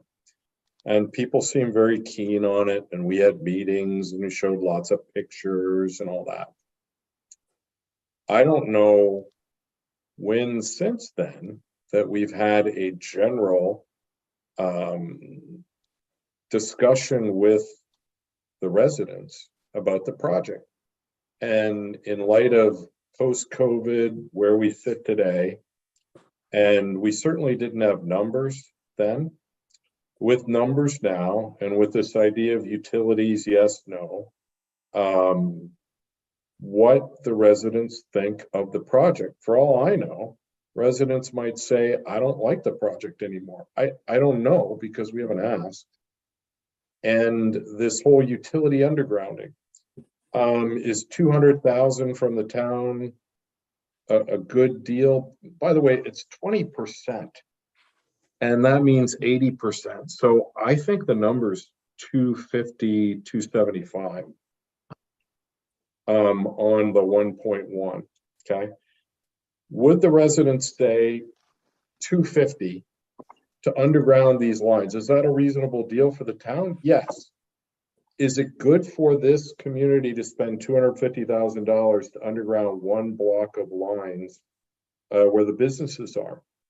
I don't know what the residents would say. They might say, save your money for something else. I just don't know. And so the idea of full transparency, openness of what we're actually doing, I think it would be helpful because I don't know that we've had new input from the community on what the project is and what the costs are. That's just my thought on it. I don't know. Other people may have other views on it. I can't honestly say I have a pulse on what the community wants or what their thoughts are with regard to the streetscape. I'm not sure if that information or if that data exists anywhere. Yeah. I feel like there was general support for it, years ago as an idea, but I don't know how aware they are of the work that's, been done in the intervening time.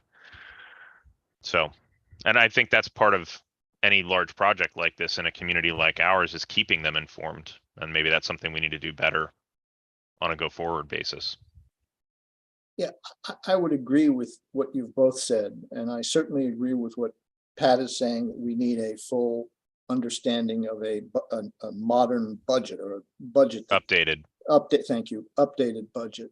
But I also think we may as well spend the money that's already been allocated to get us to a point where we can say to the town, yes, the utilities are going to participate in this, and therefore Bill's number of $280,000 is not accurate because the utilities, or no, they're not going to, and it is accurate.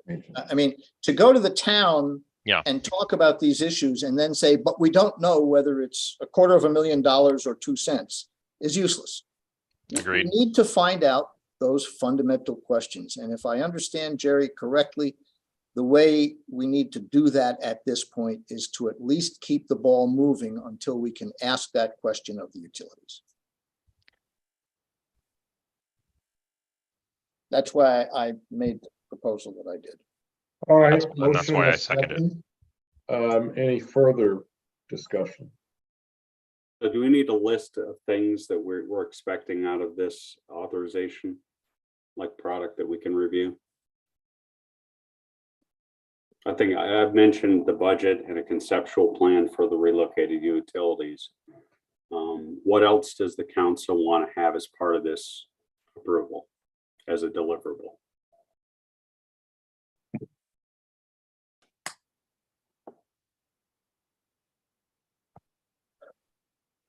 I hesitate. I agree with your sentiment, Pat, but I hesitate to add that stuff because seems to me that this is a ball that's moving. And we're going to start doing the same thing VDOT did in the first place by putting things in little silos and then making it impossible to move the money around to get what we actually need. I think we need to let J2, right? Know that the primary thing that this town council is asking right now is, what is the utility cost likely to be, including whether the utilities are willing to participate or not? I mean, until we know that, we don't have any accurate indication of what this thing is going to be. So I was talking more, what documents does the council need from this to be able to decide to move forward with? Oh, you mean in the next step? Yeah. That's why I mentioned. I don't know if that's, is that part of this motion though, Pat, or?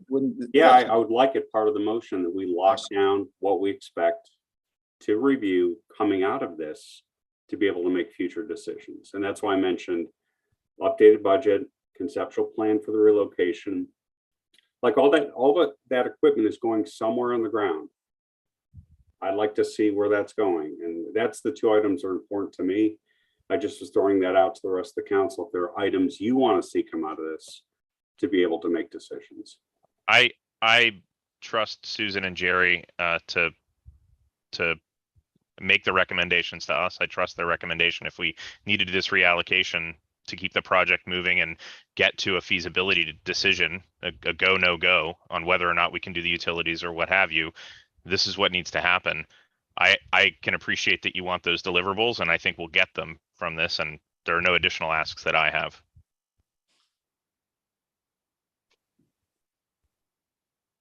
I mean, Pat, I gotta be honest, in my view, it's $45,000. I don't know what we're getting. I think we've communicated to Jerry and Susan what our issues and concerns are. And if we spend $45,000 and we're back at the same place we are today, I don't know that I'll be interested in spending any more money. Because we've got these questions. We're willing to say, here's 45,000, go spend it as you see fit for meetings and whatever. But we have these major concerns that are for us gating items. Pat, I asked, are there specific things? I think the answer is no. I think it's going to be some stuff. And I think, they know what our concerns are, but I don't know what more to do with that. To answer the question, the only thing that you're really going to get is an updated budget and schedule. The utility design is already done. We can have a meeting tomorrow and be happy to sit down with the entire town council and review that. But from J2's point of view, again, they're not going to end up expending the entire 45,000. It's probably going to be closer to like 10 or, whatever they can actually do in full. If there's other big ticket items here that you're expecting, that's, we're not going to get to, record plats and be able to get right of ways. That's not happening. No, Jerry, one thing I'm always been confused about, what's the problem with sharing that document? We're a public body. We can't meet in people's houses. That's fine. Well, we can meet in town hall. Well, what's wrong with distributing it? Well, it's nice to sit down and have a conversation and review it so everybody understands. Maybe you understand certain things that maybe there's a lot of other people who won't. It would make a lot of sense to have a meeting, a communicative decision, process in terms of presenting and reviewing those designs. So you understand, why don't you do this? Why don't you do that? It's a waste of time. If I'm there, I can answer those questions in 2 minutes because there's been a lot of thought about going through all this. So it would be very productive, and I'd be more than happy to do that. And I think it would make a whole lot of sense. I understand there's an aversion to this, but it would be a very productive. I don't know if we're allowed to do things. I'm not sure we're allowed to do stuff like that, honestly. No, I Just don't saying think what? I don't think we can hold a meeting on less than 24 hours notice to review Yeah, plans. it's not a town council meeting. This If is there are more simply, than 2 members of the town council present, it is. okay, Yeah, you cannot do that. That's prohibited by law. okay. If more than 2 council members are present, it has to be advertised and has to be public.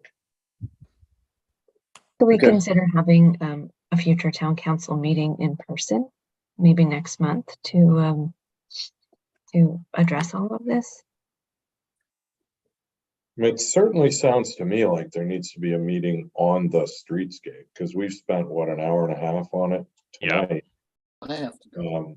I would suggest that we need to get some kind of a recurring check-in on this. The committee needs to have buy-in from the council with agreement on what the next steps are.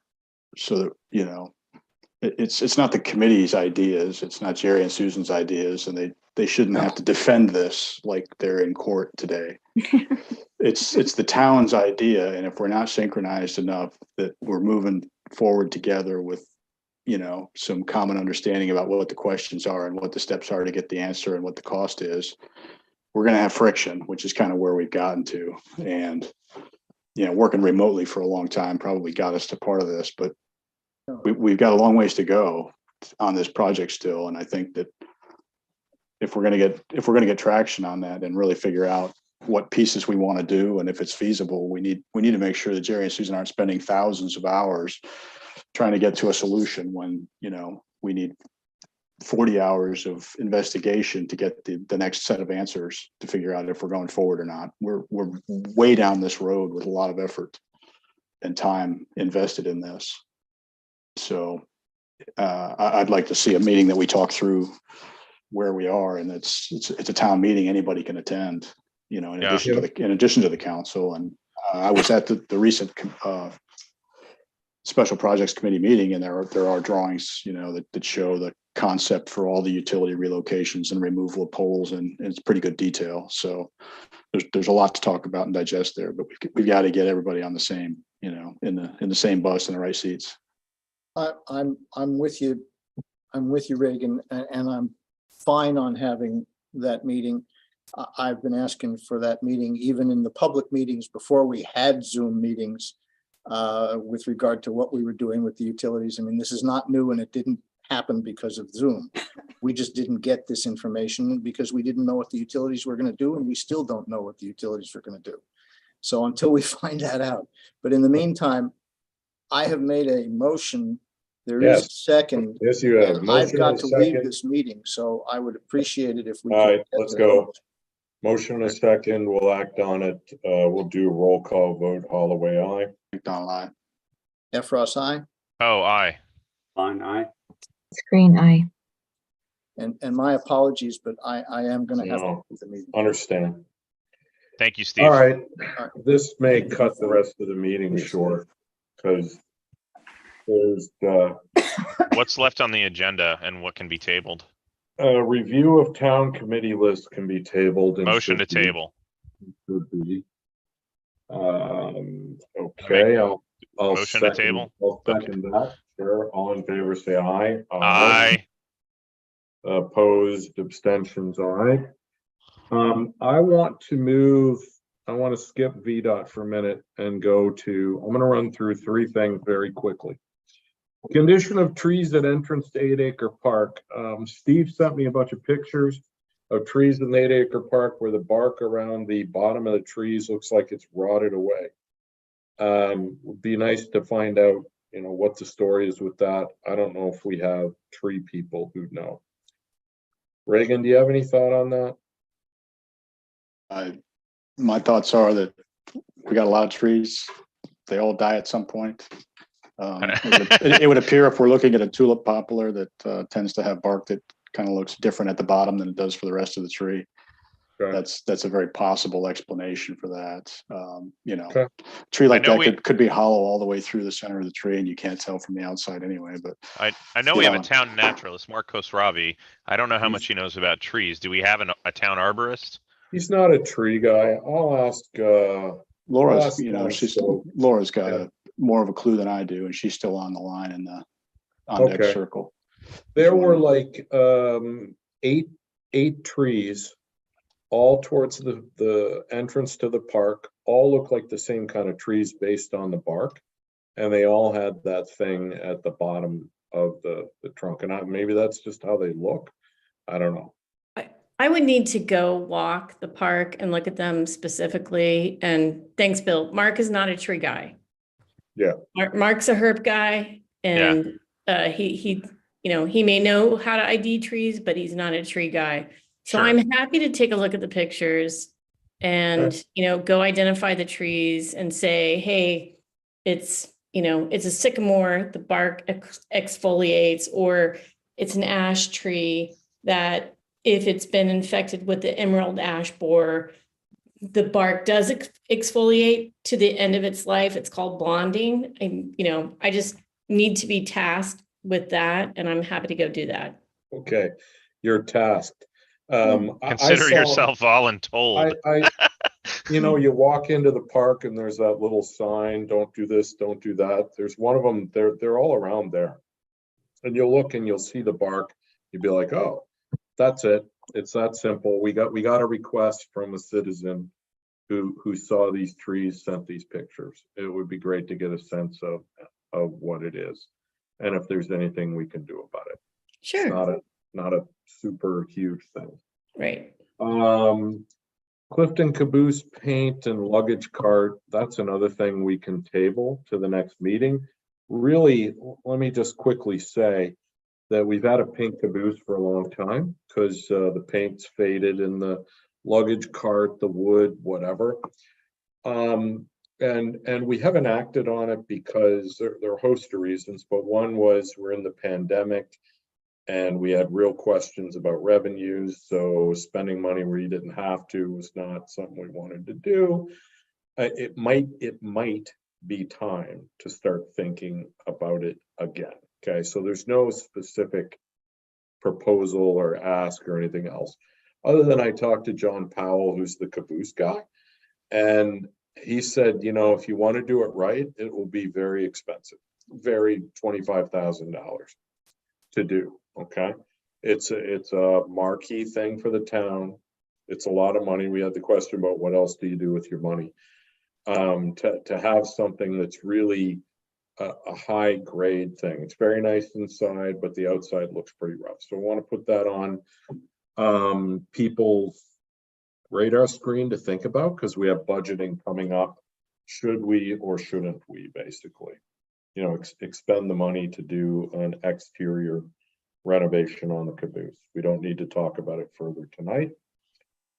Going to move back up to Town of Clifton hazard mitigation plan. Lynn, is that something we need to approve tonight?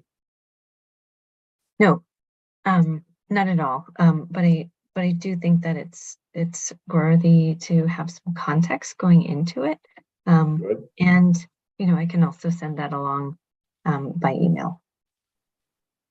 Okay, and the short version is, isn't a hazard mitigation plan required by somebody for something?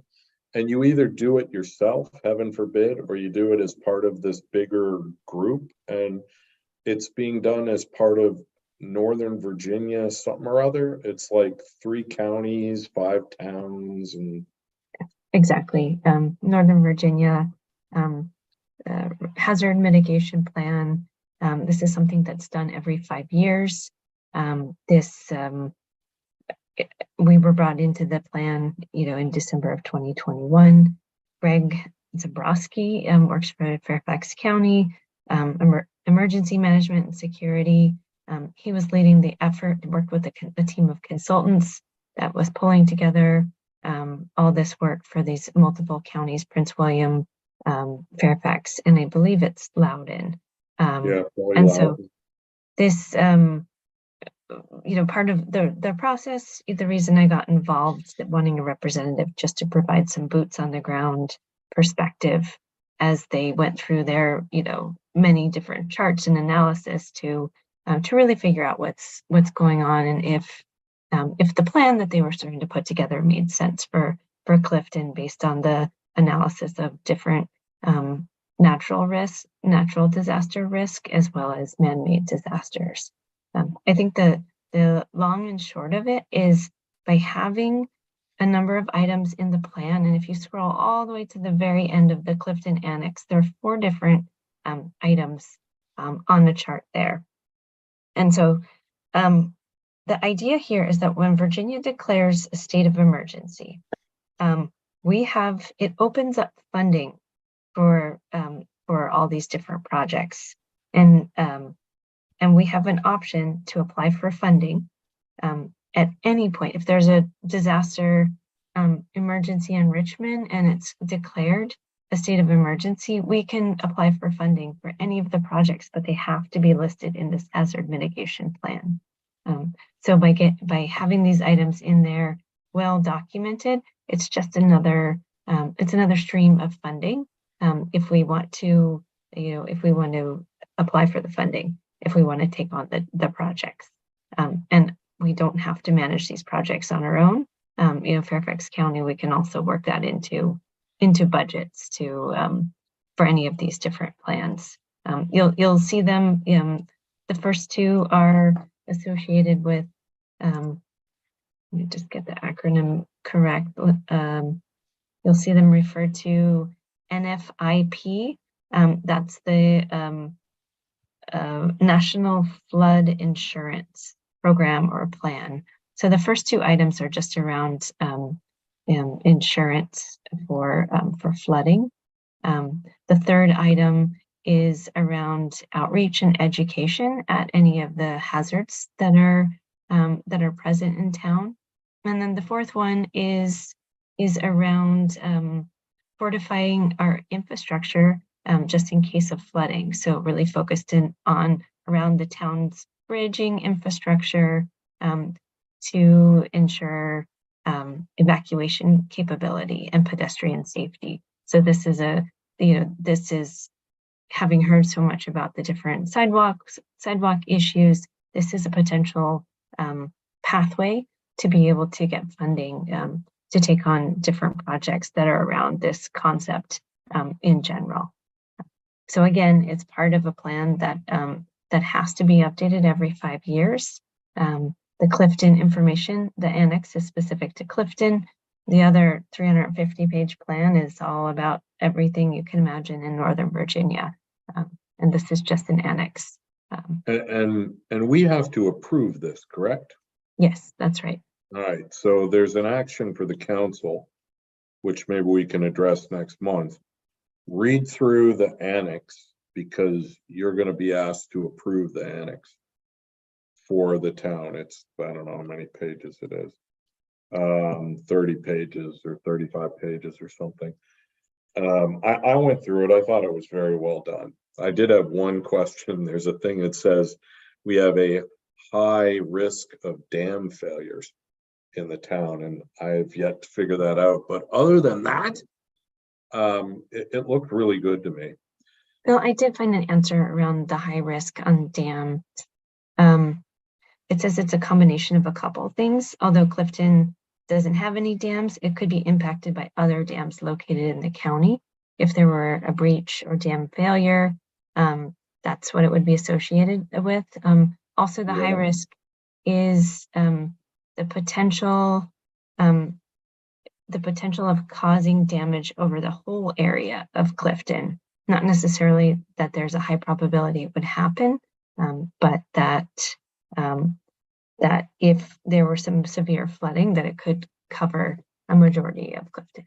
I get the severe flooding. I just cannot, I may just not be aware of it, but what dam is upstream from Clifton? I don't know. Yeah, I don't know. I mean, I only have difficulty signing off on something that says we have a high risk of dam failure, because I don't get it. But at the end of the day, if people thought that was the thing, my life would go on. So it looks well written, but everybody look at it. Okay. I do have a friend who is in charge of running, I think it's FEMA's distribution of funds for hazard mitigation to small communities, believe it or not. And she was encouraging me, please apply, please apply. I want your town to apply. And she said there are two types. One is after there's a disaster declared then, and Lynn mentioned that, but she said there's also funding for preventative stuff. And the real preventative stuff for us is, you know, flooding's an issue, of course, in the town. So, you know, that might be something to pursue. But anyway, for next month's meeting, we'll talk about this hazard plan. Okay, so everybody have a look at that, do your homework on that. And then the only other thing is the VDOT Title VI plan. I'll note there's also a RFP, and it's interesting. Reagan, for the Streetscape Committee, I think they'll be doing RFPs. And so here's a 25-page single-space RFP that we would adopt and say we're using it for all things going forward regarding the streetscape. Probably want to make sure before we adopt something like that, that it makes sense. Yeah, I can speak to my process with developing that. I received the RFP that Susan used initially for Streetscape. I went with the most comprehensive RFP that she's used and just cleaned it up, you know, turned it into a template, ensured that all of the Title VI language was present in it, and that was the basis for that template. To be honest, I think anytime you go to a new RFP, I think going to the VDOT website is probably a smarter plan than going to our Title VI plan, you know, that was adopted, because VDOT, you know, there's so many different aspects of a construction RFP that that could be updated at any point throughout the year. And this is a direct result of a request from our Title VI review. It was one of the discrepancies. So I think it's important to know how it was created and how we might actually, you know, use it in process going forward. Okay, I'd advise the streetscape people and anybody involved with that to look closely at it, because they'll be the ones affected by it. If it's troubling or not troubling, and if it's for guidance, that's one thing. If it's, you know, we have to use something like this, I don't know. But if it works for the streetscape group, that's perfectly fine. And so, you know, everybody will need to look at that. But we've got this Title VI plan. We had a draft. I sent out a red line to the draft, and just so everybody knows, what I did was effectively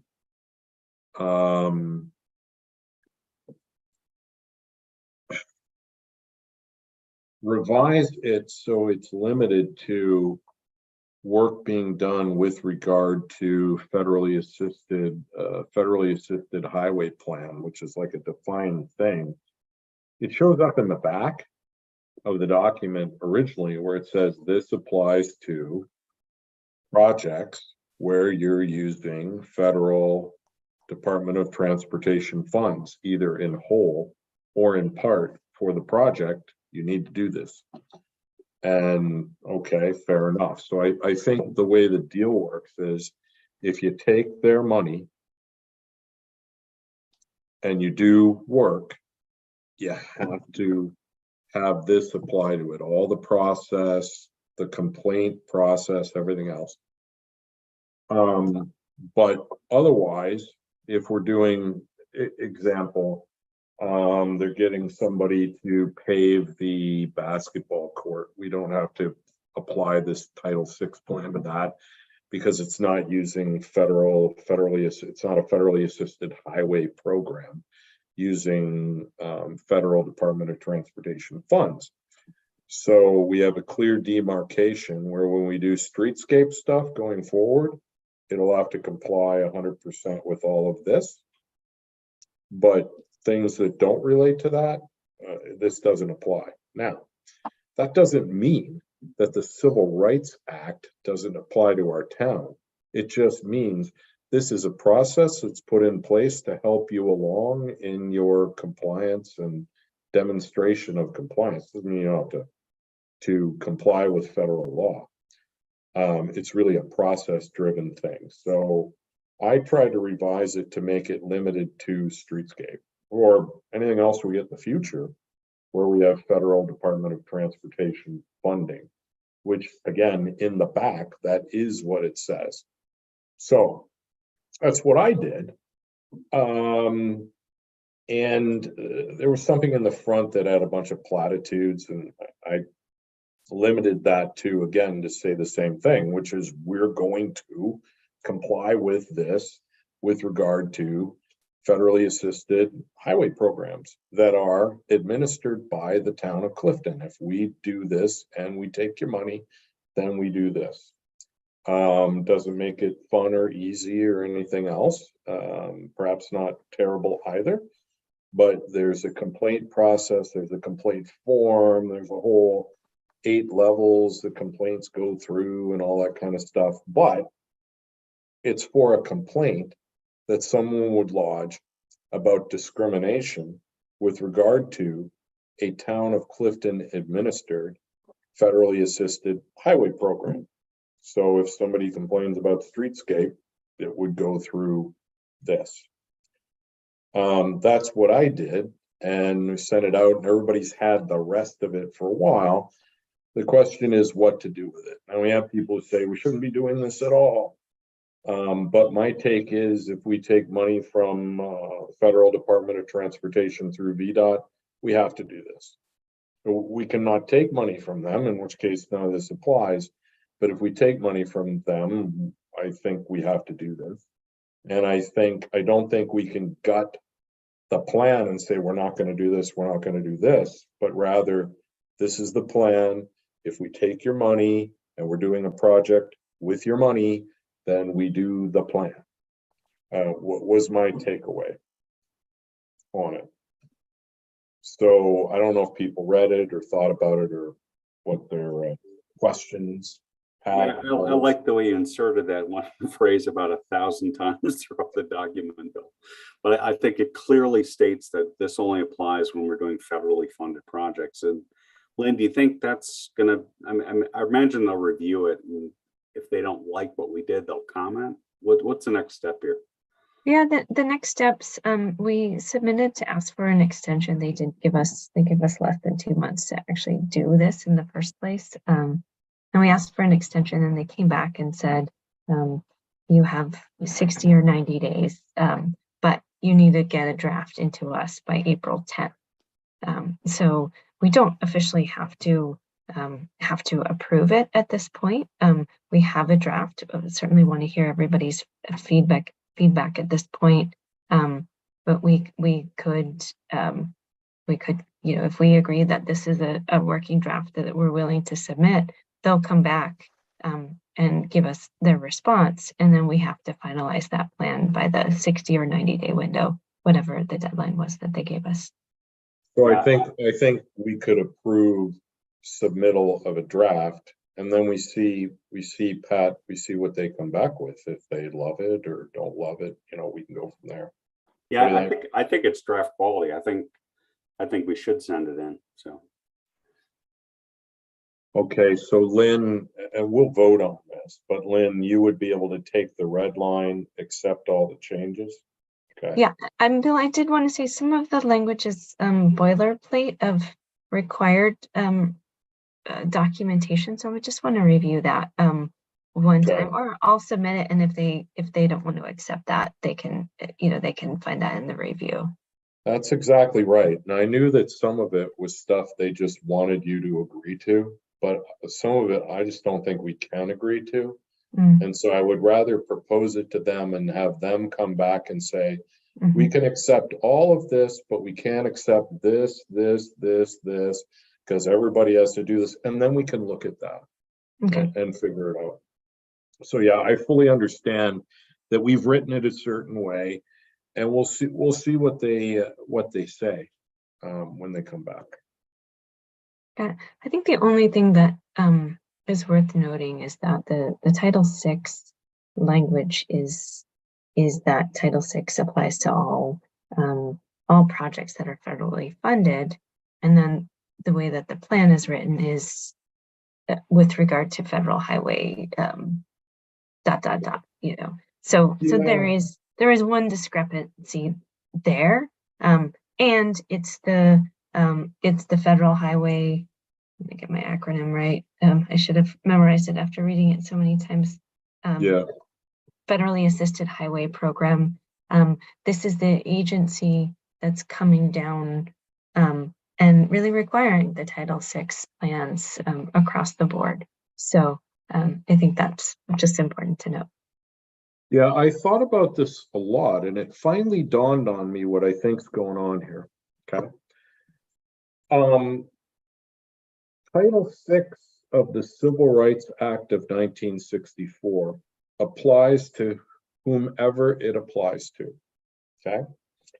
Everybody that applies to, whomever that is legally bound to meet those obligations.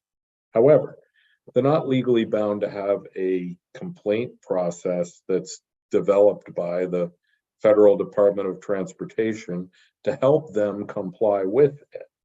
So they have to comply with the law.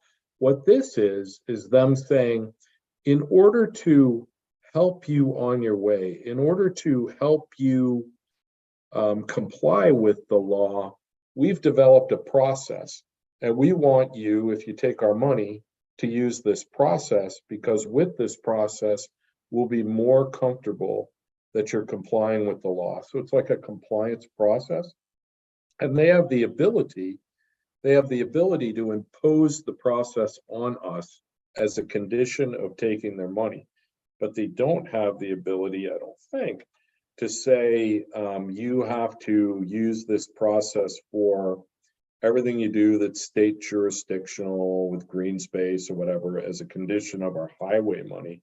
I think it has to be connected to the highway money. And so the process could be great, but I would rather not commit in writing to federal and state entities that we're going to comply with a thing if we don't have to. It doesn't mean we can't use a plan like this, and it doesn't mean we can't do all this stuff.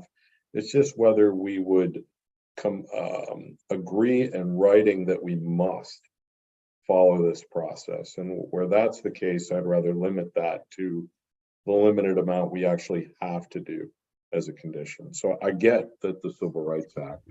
Is it just about taking on additional liabilities around this? It's a lot of process, a lot of data gathering, annual reporting, and all kinds of stuff. Man, as a small town, as you can see from the discussion tonight, we got our hands full. So the less annual reporting to federal entities we have to do, the better. It just seems like a lot of operational overhead when we're already, intending to be in full compliance with the federal laws. So I agree, but it's a condition. I would also add, a lot of it has to do with actually looking at yourselves and better understanding who is present within your community so that you're not missing them, and looking at them, through the lens of, of race, nationality, and also, language that is spoken. So by going through this process, I believe that it helps you better see who's in the community. When we look at our census data for Clifton, it's pretty homogeneous. We're not, there aren't any, there aren't, more than a couple of non-native English speakers.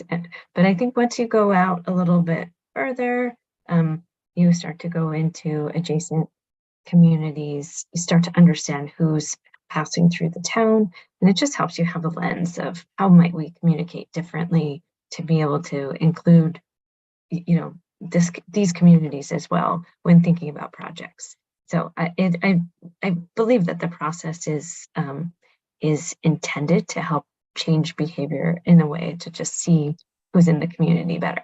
Unfortunately, you can't, in Clifton, we can just see who's in the community by going to the park or going to the barn party. But, Sure. we're certainly a unique type of community. Yeah. And I think, also the example of Samantha, who's wheelchair bound up in Clifton Heights. I had never met her before her mom came on to the town council meeting. So I wasn't seeing everybody in the community. So that, those instances are times when, I think, I get surprised, because we're such a small community that there are needs out there that we might not be seeing. Yeah, I agree with that sentiment 100%. There's a practical reality of actually administering it. And if we have the resources to take it on and someone's going to raise their hand and say, I will do this, that is different, and there's difference between saying we're going to do it or going about actually doing it versus putting it in writing to a state agency and making ourselves liable in an additional way beyond just the Federal Civil Rights Act compliance that we're required to do. That's right. And moreover, we're talking about the design and construction of streetscape and discrimination under the design of streetscape. I don't know, like the ideas that Lynn's talking about, I think are great, and we should do them, and we should do them voluntarily anyway. I just don't know. But this particular need and what's driving this change is, related to a project we're getting federal funds for. So it's brought some important things to light as, that we can reflect on as a community, but I think we should limit our liabilities. I agree with, I think, Bill's sentiment with regard to that. So. Yeah, do we need any action on this tonight, or? Yeah, we need, I'll make a motion to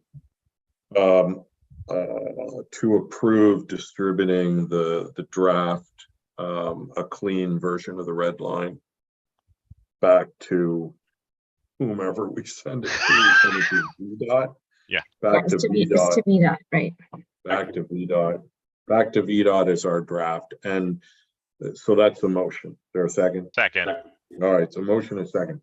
Now, VDOT actually said send us a draft. So I like this process because the idea that we would approve it and then send it and they go, we don't like it, that doesn't make any sense.